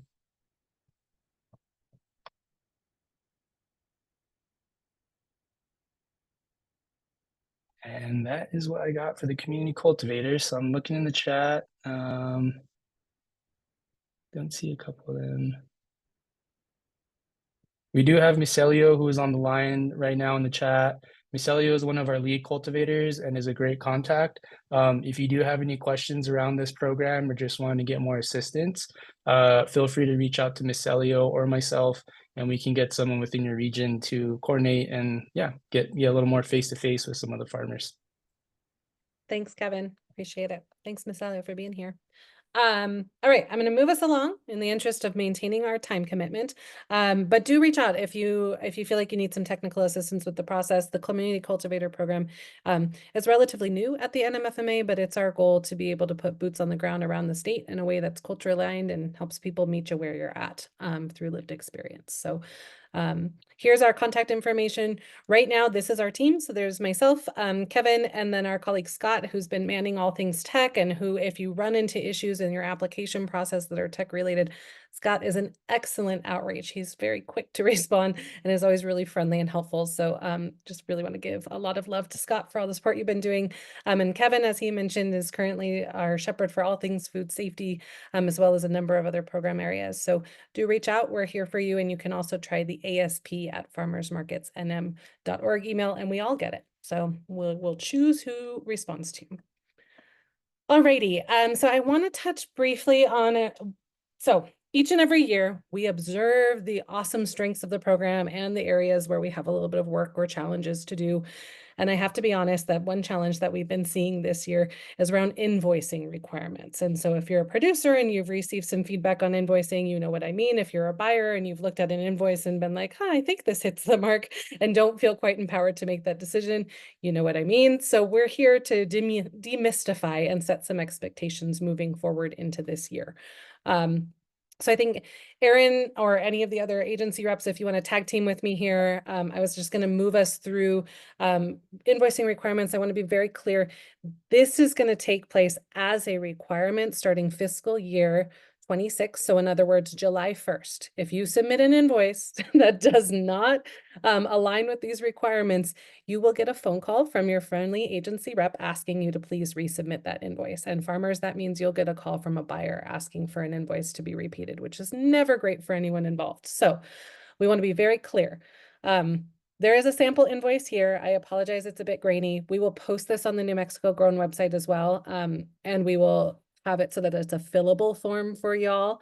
But for the first thing I want to call out is business information. So that top header area where you put your name and your contact. It's really important that we generate a unique invoice number every time. So we run into this where like someone looks at it and they're like, is this a new invoice? Is this an old invoice? I can't tell. And you might not think that it's being tracked on the other end, but it most definitely is. So that's a big one. Erin, do you have anything to say about that? I see you shaking your head like, yes, it happens. No, just that. Yeah. Okay. All right. Yeah, the individual invoice numbers are important. And you can choose where you start numbering those, how many numbers you put in, it doesn't matter as long as it's unique and we can search it and see the specific purchase. Okay. Yes, Ophelia. Yeah, I was just gonna say, please don't put one, invoice number one, because everyone uses one. So when they put it in our system, it's gonna pull up so many different invoices. So if you could just put like Elena said, something unique like ABC one or XYZ one or something along that lines. I'd appreciate it. Thank you. Thanks, Ophelia. Another important one, producers, indicate your payment due date or your terms, right? So you can either put that as a payment due date, or it might say net 30, net 15. If it's indicated there, you then also want to make sure to verbally confirm it. I will say, and anyone can step in here from the agencies or buyers to correct me, but it is unlikely that you're going to receive payment in less than 30 days because of the systems that it takes for the right person to receive the invoice, then pass it to the fiscal contact to approve it. It might happen, but I'll say 30 days is probably standard for this market. So yeah, do be sure to ensure that and then clarify that with each other. Andrew. I was just going to check in on lot code numbers and we're headed there. Yeah. Oh, okay. Because you know, Mike was always very insistent that we put the lot code on the invoice as well as on the packaging because everybody throws the packaging away. So I'll let you go there. Okay. So yeah. you're If gonna I go cover- there and you're not addressed, you let me know. You come back Yeah. on. Okay, Andrew. So that's on business information. We ask that. Another thing that you'll see under item description, I'm going to bounce forward real quick, but we say you must list if it's New Mexico grown. So you have choices here. You can list it on every line, or you can put right on top of the invoice that says all products on this invoice are New Mexico grown and put a logo on it. We will provide a template that has the logo in it so that you just have it. Maybe that will simplify it, but we receive invoices sometimes where it is unclear which line items may or may not be produced in the state of New Mexico. And so we need that clarification. Yeah, Erin. I will say at PED2 as a requirement, we require that you actually have the farm address of where the product is grown. So if you are if you're a food hub, we have to have the farm name and the addresses of all of those on an invoice that's in our RFP, and you know, we will be making sure that happens as well. So if you're aggregating food, which is fine, we love that. Just make sure that you're including the addresses where each different item is grown. Thanks, Erin. And I do want to make a clarification because I see Chase's hand pop up from Frontier. If you are and Erin, correct me if I'm overcorrecting you. If you are a food hub, we collect your list of farmers with their associated addresses on an annual basis when you apply. That is mandatory. You must still list the source farm name because we need to be able to verify that. But I don't believe you'll need to list every single farm location as long as we collect it annually. Yeah. Okay, cool. Yeah, just and then if you are not a hub, but you're aggregating from some friends and neighbors, we do need you to indicate their farm name. They need to become an approved supplier and work towards that. We will work with you to help them work towards it. And so indicate their farm name. When you apply as a Produce Plus applicant, you can indicate that you are aggregating with other farms. You don't have to be a hub to share, to sell with your neighbors. You'll just say, yep, I sell with so-and-so down the street. We'll say, great, are they a supplier? Cool. Okay, they're not. Let us get out there. So again, we are not trying to make it harder for folks, but we do need to ensure traceability is intact, and we'll talk about that in a moment. Another big, Chase, did I address your question? I'm sorry, your hand disappeared. No, yeah, so as long as it says the farm name. Yeah. That's okay, on each, Yep. on the product that's from, okay, that's good. Yes. Another new thing this year for us, I believe it's been being utilized for Regional Farm to Food Bank already, but is total pounds. So we need you to include the total pounds of product that are being purchased. So by each product line. I want to be very clear that you can use other unit types if that's how you harvest and market. So say you have radishes and you harvest those into a unit, and you say bunches on the invoice. I have 20 bunches of radishes. That's fine, but you should have a standard unit weight for each bunch. And that should then be indicated on the total pounds line.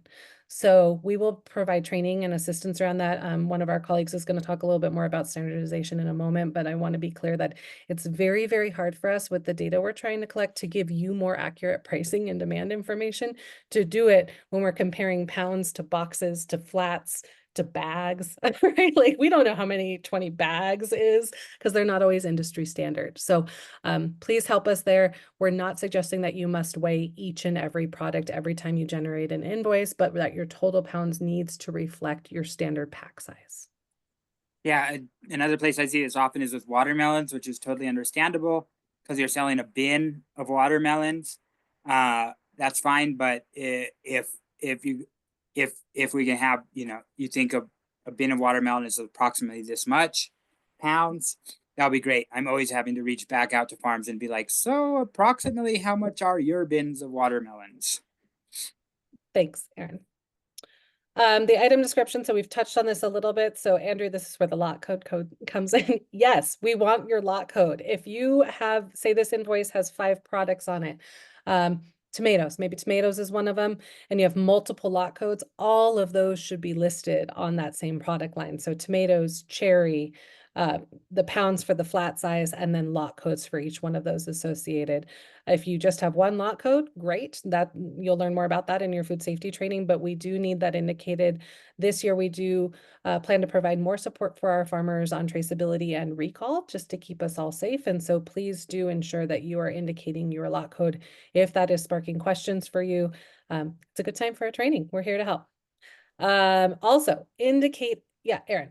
Can I say, yeah, I just want to mention too, this is really important for schools. Like schools have copious amounts of records that they have to keep for recalls and traceability and things like this. They have to keep samples of food for, for multiple days past when it's served every time, and have to be able to trace back their foods very specifically for recall purposes. So lot codes are really important for schools in order for that in the rare and unfortunate case that a recall may happen, but you wouldn't believe the amount of record keeping that schools have to keep in order to maintain safety records. So thanks.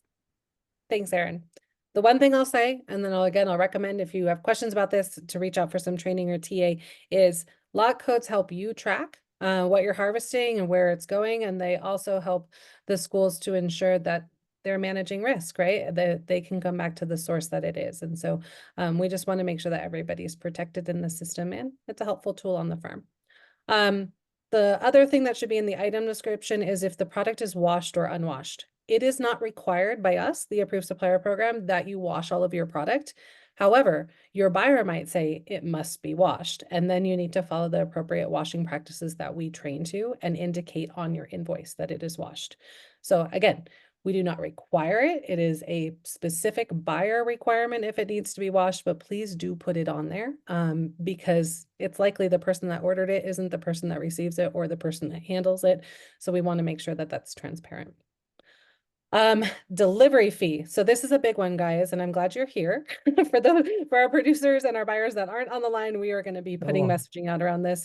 But we are going to What is it you need? Oh, I'm going to What do you mute you, want? Andrew. Oh, I can't mute you. I'll have to ask Scott to mute you, tech guy. So delivery fee. We are now, we've run into some challenges with having folks build in the price of delivery into the product price. And essentially it's that it's very, very hard to compare pricing of products.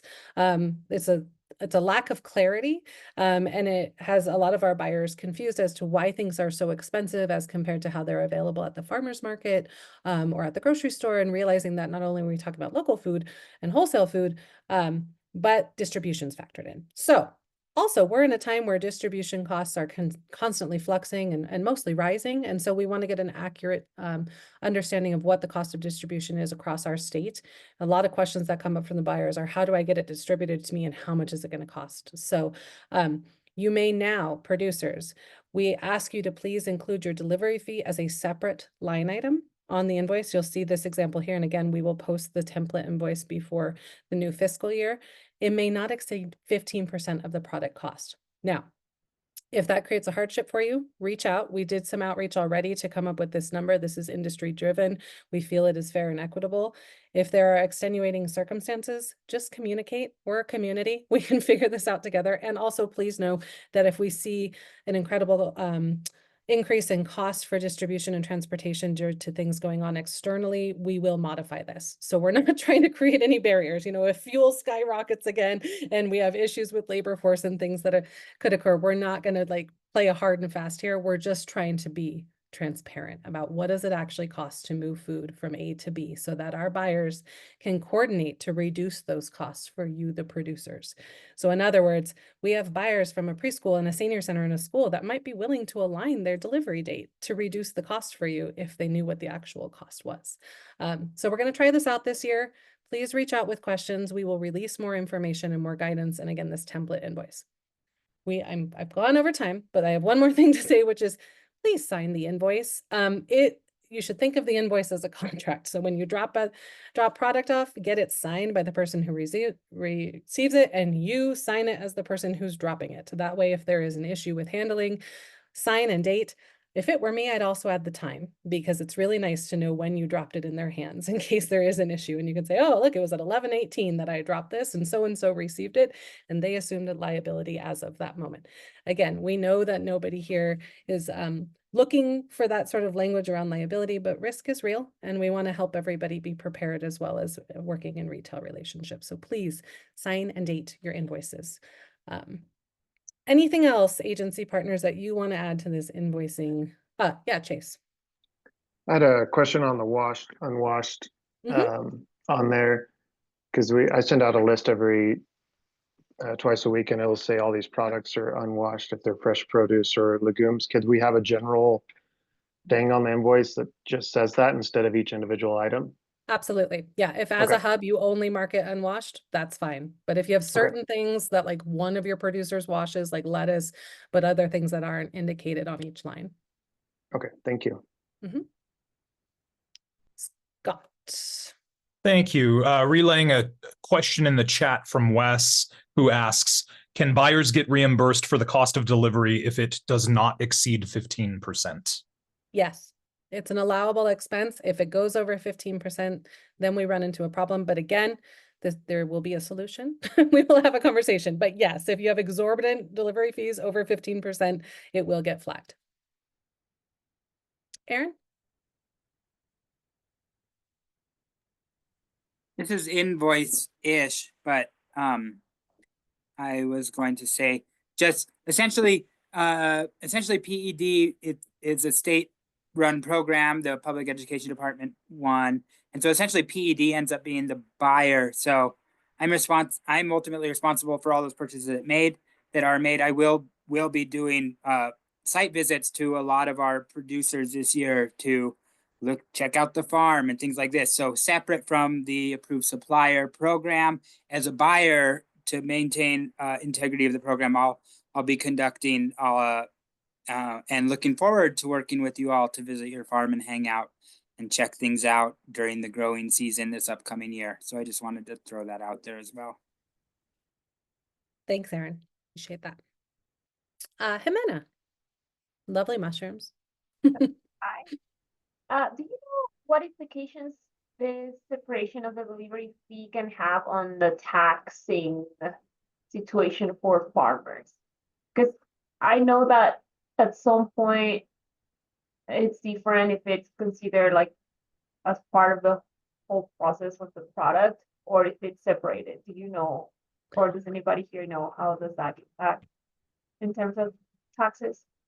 My understanding, and we can follow up on this, Jimena, because it's a really, really good point. So if someone else has a resource, please drop it in the chat and we will do some fact finding. But my understanding is as long as it's on the same invoice and you're not producing a separate invoice associated for delivery fees, it's considered part of that same product.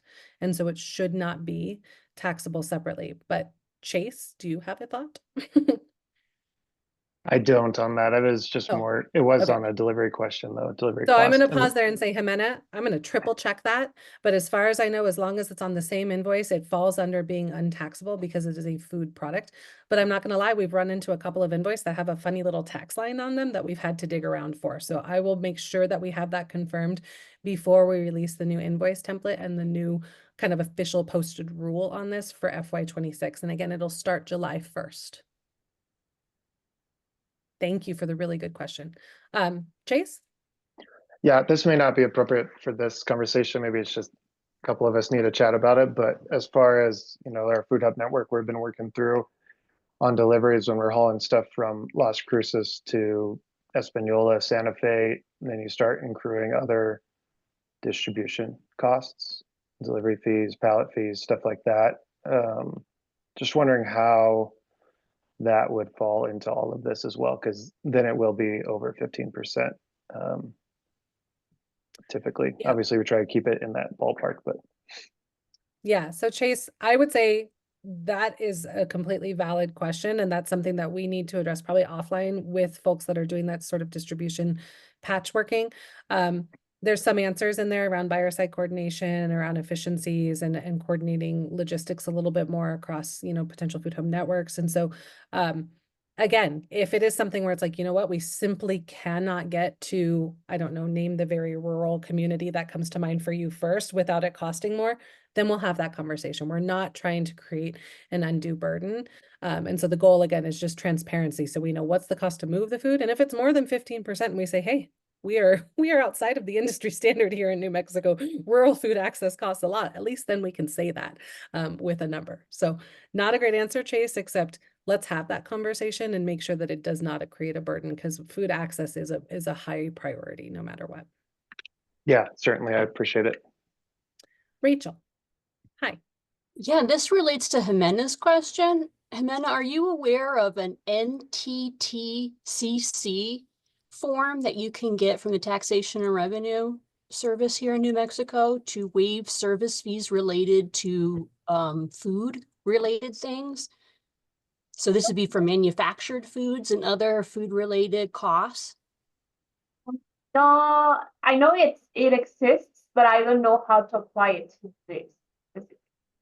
Yeah, so Google that NTTCC form. You can get it for food manufacturing, value added food business. It's a waiver, and any taxable sorts of things that are associated with food production for value added food things can be waived sales taxes in the state of New Mexico. So that Thank might you, Rachel, solve for that and answer some of resource. your problems. That's perfect. And I will Google that and I will post it on the NM Grown website as well, because I think that might apply to more than just Jimena. So we will dig for that Yes, resource and still please. work to address And that. can I just jump in there? You have to be certain that the costs that you're claiming tax-free status on the purchased items, those items have to be actually incorporated into the product.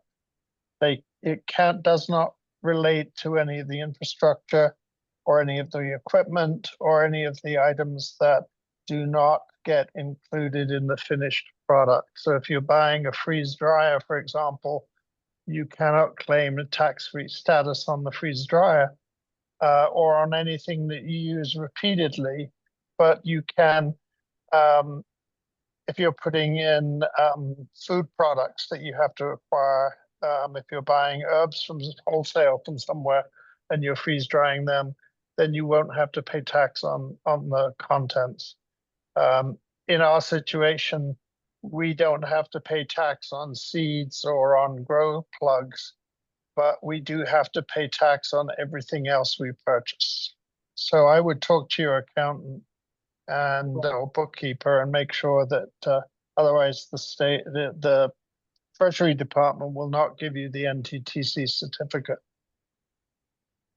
Yeah, that's a very good point. Not everything can be waived, but services and things. So if you're a canner, jarring, freeze drying, packaging, those sorts of consumable materials that go into it.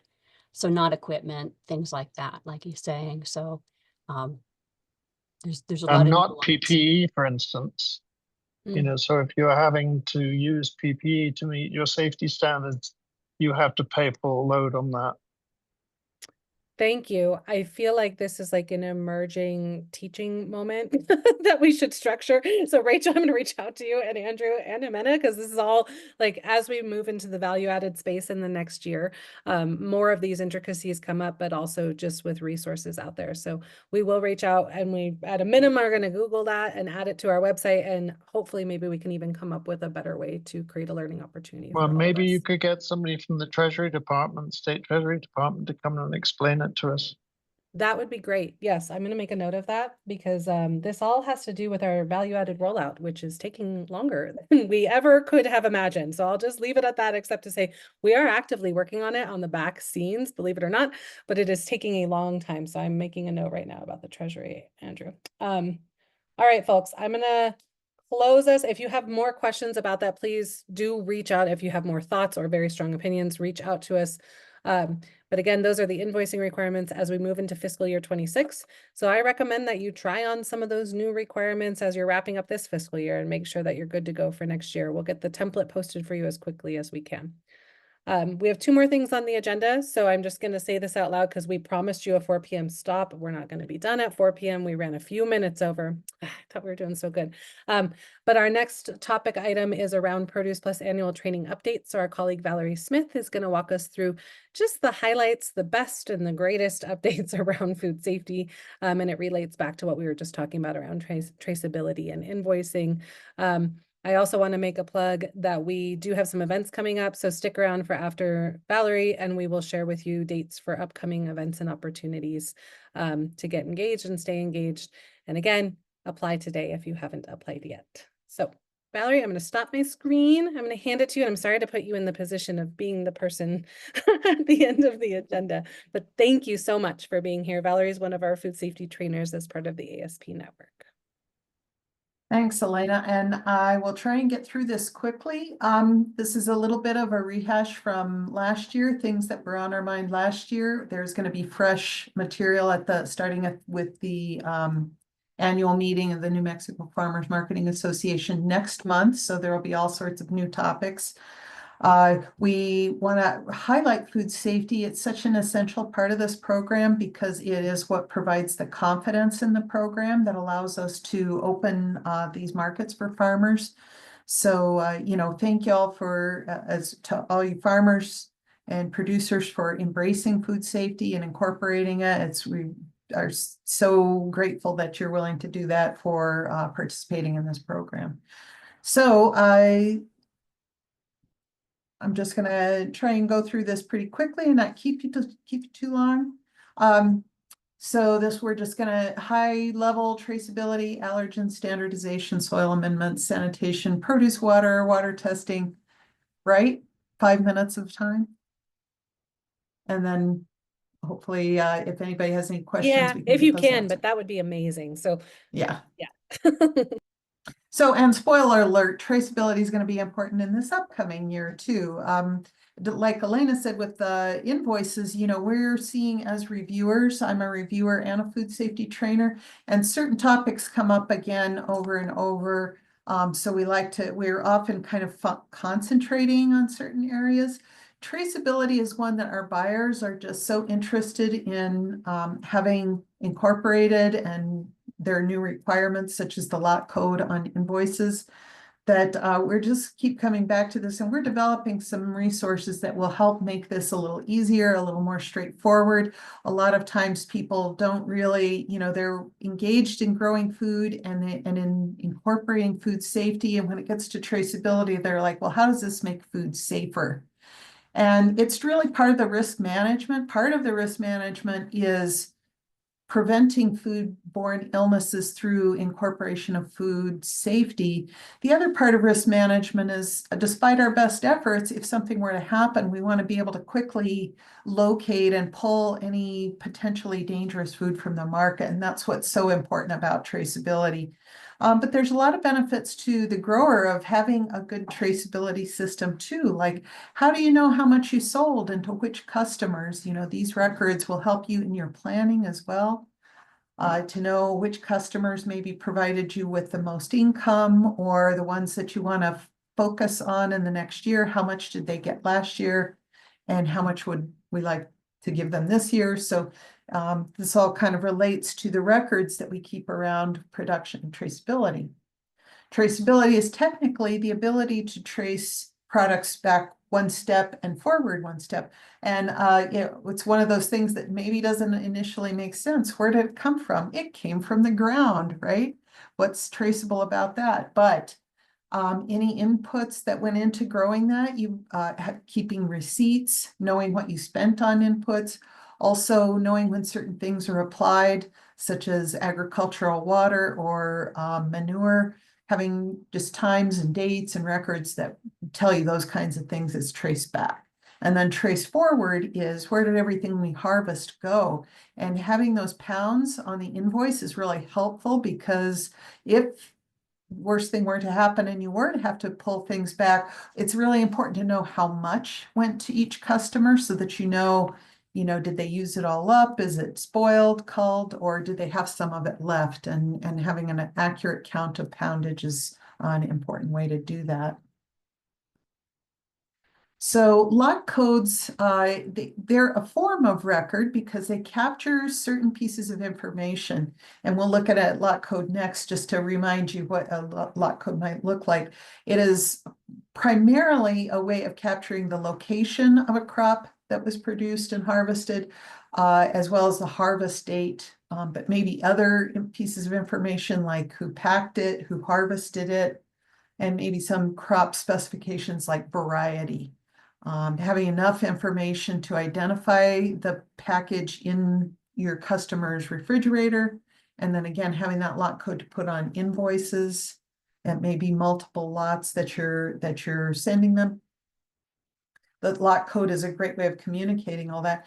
But just remember that there's records that help you beyond having a lot code on the package and the invoice, such as your harvest records. How much did you harvest, and then how much did you send out?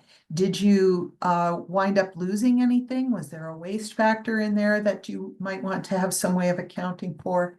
That might be helpful. So an invoice is a really important record, but maybe there's some other records that you need to keep along with that, including maybe writing those lot codes on your own records that you keep as well. And then again, spoiler alert, we're working on ways of helping you test your system and develop systems that work for you in the coming year. I'm hoping you'll hear more about that next month or throughout the next year. So again, a traceability, a lot code is really up to you how you do it. It should be a unique number. It's pretty unlikely that with this many digits or letters that it's going to be replicated by some other farm. But include enough in there that you know what you're looking at when you look at it. For instance, this one, they're using a Julian calendar starting with the year, and then the second part of that first set of numbers is the Julian date, or the 57th day of the year, February 26th. And I'll show you the Julian calendar next. What we like about it is if it said 240226, somebody might mistake that for the expiration date and think that it's time to throw it out when in fact it was freshly picked. And because the Julian calendar is not something that people make that association with, it's just maybe a better way of capturing the harvest date without being misinterpreted by your customer. And then there's for this one, the field and the row numbers, those are location, identifying the location that it's come from. And then if you have many harvesters, multiple harvesters, adding a harvester code on there could be helpful too. then even if you see this lot code and you know your system, you know an awful lot about this product just from looking at the lot code.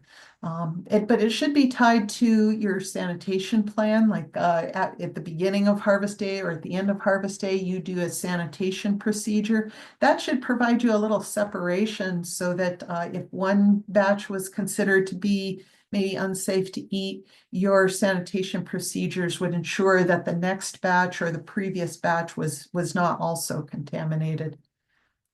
So it's just an important way of identifying, where in your operation and when in your operation these things have occurred. So here's the Julian calendar. And if you'll notice at the top, it says for leap years only. There are two types of Julian calendars, one for leap year and one for every other year, because there's one more day of the year in a leap year. So, we don't like to ask people to keep more records than is necessary. We're not really dedicated to making people keep lots of records, but what records would help you to capture the information you need to plan and to, if you needed to locate all of that product. A harvest log might be one way. It might be a daily notebook. A daily notebook is a great way of communicating to each other during the day and from day to day when you have more than one person, a few people, maybe different shifts coming and going. You can put information on there and capture things like irrigation, for soil amendment application, harvest amounts, which bed number and who harvested it. So think about what records would help you. So that's all I'm going to say about traceability now. I hope you go to the Farmers Marketing Association annual meeting and we'll have maybe some more helpful stuff. I'm not going to say a lot about allergens, just to note the 9 most common or the most serious allergen issues in the country. Over there on the left: peanuts, tree nuts, milk, eggs, sweet soy, fish, shellfish, and sesame. I know not a lot of farms are producing shellfish, but our aquaponics farms are producing fish. If you're growing a product like peanuts or tree nuts, if you are a mixed product operation producing milk or eggs, what are the chances that these products are going to contact each other? Because if for somebody with an allergen to one of those products, it could be very serious risk to their health. So, here's some tips to avoid cross contact with allergens. Know what you produce and have kind of ways of separating those in your operation. Effective cleaning and sanitation is a really great way to kind of reduce that chance of cross contact. And then another way that allergens might show up is by having people who work in the operation bring things like a peanut butter sandwich, or milk or something like that in with them to work to have for their lunch. So it's important to have, designated places for personal food and personal breaks, and to enforce, pretty consistent hand washing. Wash your hands after break before you come back to work. And then just making sure everybody's aware of the danger of allergens, and that if you have any procedures for protecting against allergen cross contact, that everybody's aware of what those procedures are. As Elena mentioned, we're just going to say a thing about standardization. It's really helpful for buyers to kind of have the same size of product consistently. So we encourage people to kind of develop a standardization of size, ripeness, and quality, and then to use kind of consistent standards for how you pack it. For example, a really common way of delivering apples is in a 40-pound apple box. But again, these are quantities that are required now on the invoice and will also help you in planning. And if in the event you needed to pull anything from market, you would have actual amounts. So, that might not be pounds, but whatever your consistent unit type is, kind of stick with that. And then for food safety, if you reuse a box, be sure and use a new food liner in there. And also mark out any former lot codes. Make sure that the only readable lot code on a used box is the one that's relates to the current product in the box. One thing we kind of often come back to is manure is just such a common soil amendment. It's so good for fertility and so many people use it. We just want to remind you that poop is one of the primary places where pathogens that could cause foodborne illness might show up on an operation. So whether you're bringing it in from somewhere else to use as fertility, or you have one of those mixed operations where your livestock are producing manure on site that you need to figure out what to do with.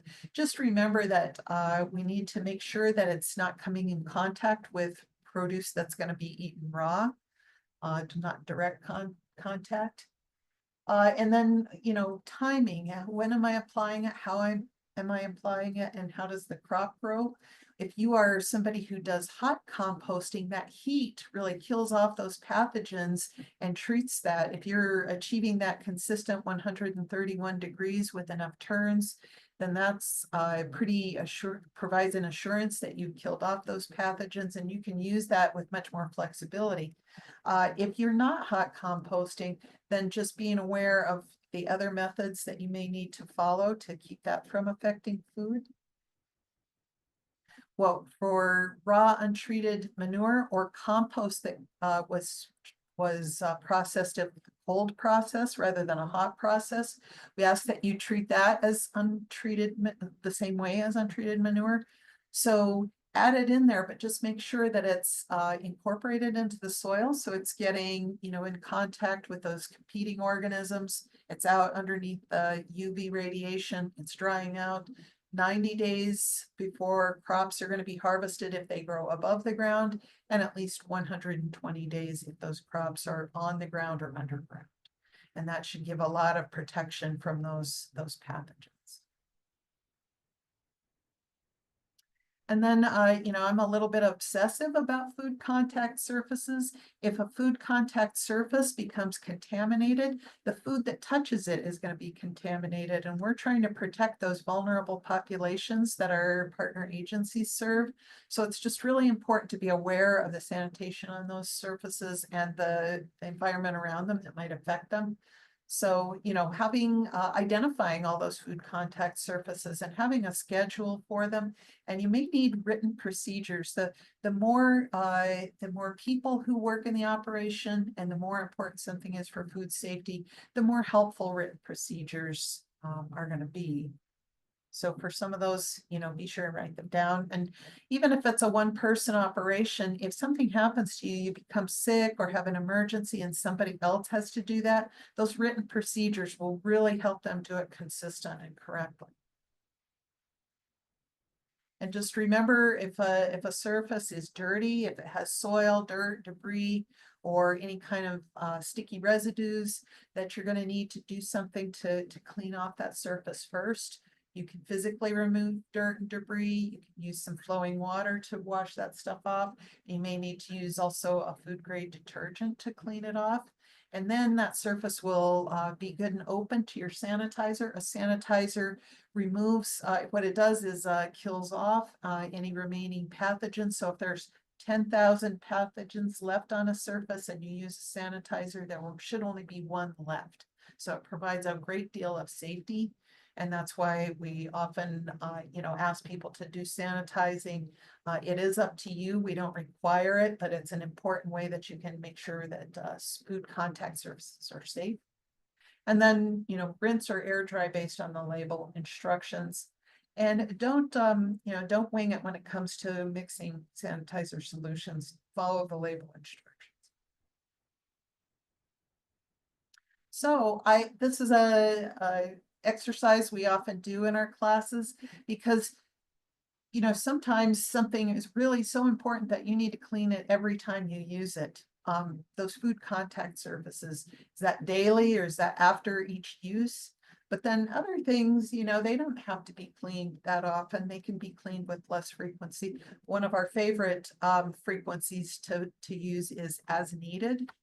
So it's important to, you know, inspect, use your eyeballs. They're great food safety tools And if something looks like it needs cleaned, it probably needs cleaned. But then other things may be, you know, something you'll only do once a year. The more often food is being carried or in contact with the surface, the more often you're probably going to clean. And then produce washing, I just want to point out that your buyer has maybe the option of saying, please don't wash produce. It may improve the product quality to wash it. Leafy greens tend to be much crisper if they've been washed, or unless they've been delivered right after harvest. It's kind of hard to keep them crisp without washing them. But there are other things where it would actually hurt the shelf life or product quality if they were washed, and your buyer may not even want them washed. So stay in touch with your buyer, and again, indicate on the invoice whether they've been washed or not. Reasons to wash: your customer needs you to do it. There's field heat that is going to cause that shelf life to really be reduced if you don't wash to cool it. Or, you know, like I said, if it improves product quality. Some reasons not to wash: your customer does not care or does not want you to wash it. It's not necessary to keep that shelf life. It may even hurt shelf life. And just remember, washing, you cannot wash an unsafe product safe. It can actually increase risk by going into wash water and spreading around to other products.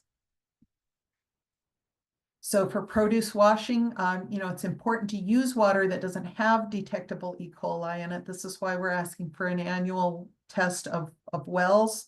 If you use municipal water, it's tested at its source, so we would not need a test for that.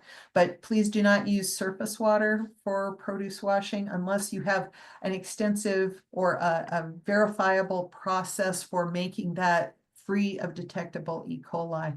And we do have a couple of producers who do that, but they use a really clear process for doing that.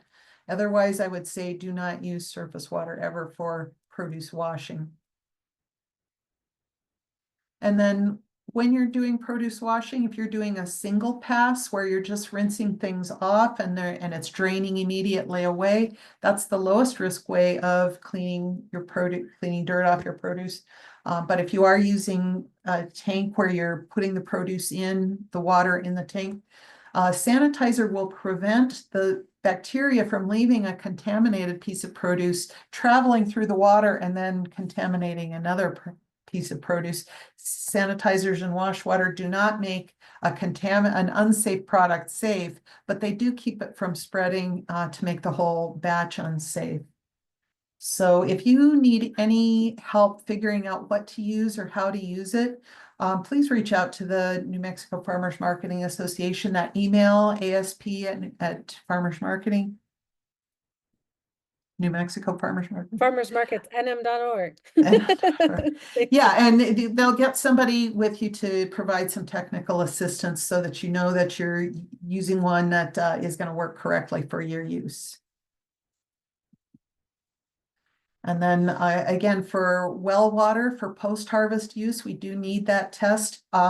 Here are some testing labs around the state. I know the New Mexico Water Testing Lab in Espanola does a few people's tests, Hall Environmental in the Albuquerque area, but there are other options, and the New Mexico Farmers Marketing Association keeps track of the labs that you can use. If you're having a hard time finding a lab, please reach out.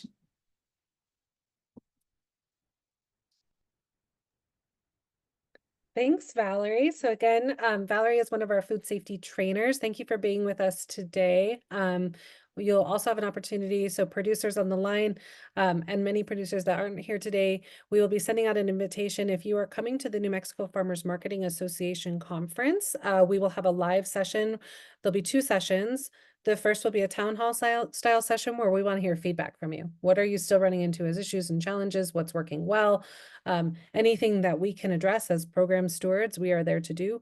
The second piece will be a food safety training led by a couple of our trainers in the network, kind of highlighting some of the things we just talked about and some other updates that are important on an annual basis. So again, if you are already an approved supplier, You do not necessarily need to retake the full tier 1, tier 2 trainings, but we do recommend that you reach out to us for annual training. And if you're not able to drive to Santa Fe, we'll have this recording available. You can have one of your colleagues watch it, or you can just reach out and we will set up some technical assistance or a time to talk about any questions that you have. Again, that's going to be on March 6th at the Santa Fe Community College. Our programming that is focused on producers will be from 1:30 to 4 p.m. Lunch is right before, so you can come have lunch with us and then hang out and talk about New Mexico Grown for a couple of hours. Hopefully we'll have representatives from some of the agencies as well there too, to get your feedback and provide some support. Couple of other things to mention as we close out is just that our agencies are continuing to run provider roundtables. So reach out to Erin and Mitch and Laura about those opportunities. The New Mexico Grown Coalition, we meet monthly. If you're interested in joining, please do reach out to any of your agency leads or myself, and we can add you to that listserv. The New Mexico Grown website. You've heard us say it a lot today.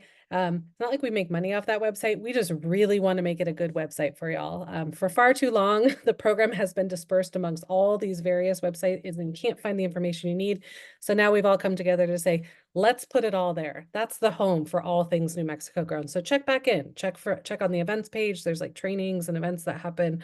We're releasing, Scott just posted our newest approved supplier program video featuring a lot of our suppliers. It's beautiful. We'll keep releasing opportunities. And then again, if you're a partner or want to be a partner and you have resources to share, let us know. It's a community space. We'll help post it and share it. Important deadlines. Again, buyers, your application is due by April 30th. It's live now. Reach out to your agency contacts if you need any support in that. If you have a tech issue, reach out to us at the NMFMA. We're happy to help you. Vendors, I know you just got your links today, but go ahead and start applying as soon as you can so we can get auditors assigned to you and get you in the queue. We do those on a first come, first served basis. New vendors, be sure to reach out to us so that we can come out and see you too and arrange a little bit more time to get to know you and your farm so that we can support you in that process. And at the end of the day, please get your application in for this year by October 31st. One last thing I want to say is that if you are not yet an approved supplier and you are like, hey, I grow things that are going to be available this spring. You're like, I want to get involved. I don't want to wait till July. Let us know. Reach out and say that. We can see if we can assign you a desk auditor and get you on the list immediately. So we have to manage folks as they come in, but we do want to make sure that if you have spring crops and you're ready to sell, that we can work with you to get you published on the list as quickly as possible. So again, thank you all. Thanks for the grace of a little bit of time going over. It's something I hate to do. So I appreciate those of you that were able to stick around with us. And we look forward to another successful year supporting our local producers and bringing all these beautiful foods to the plates of our community members. So thank you and have a lovely evening.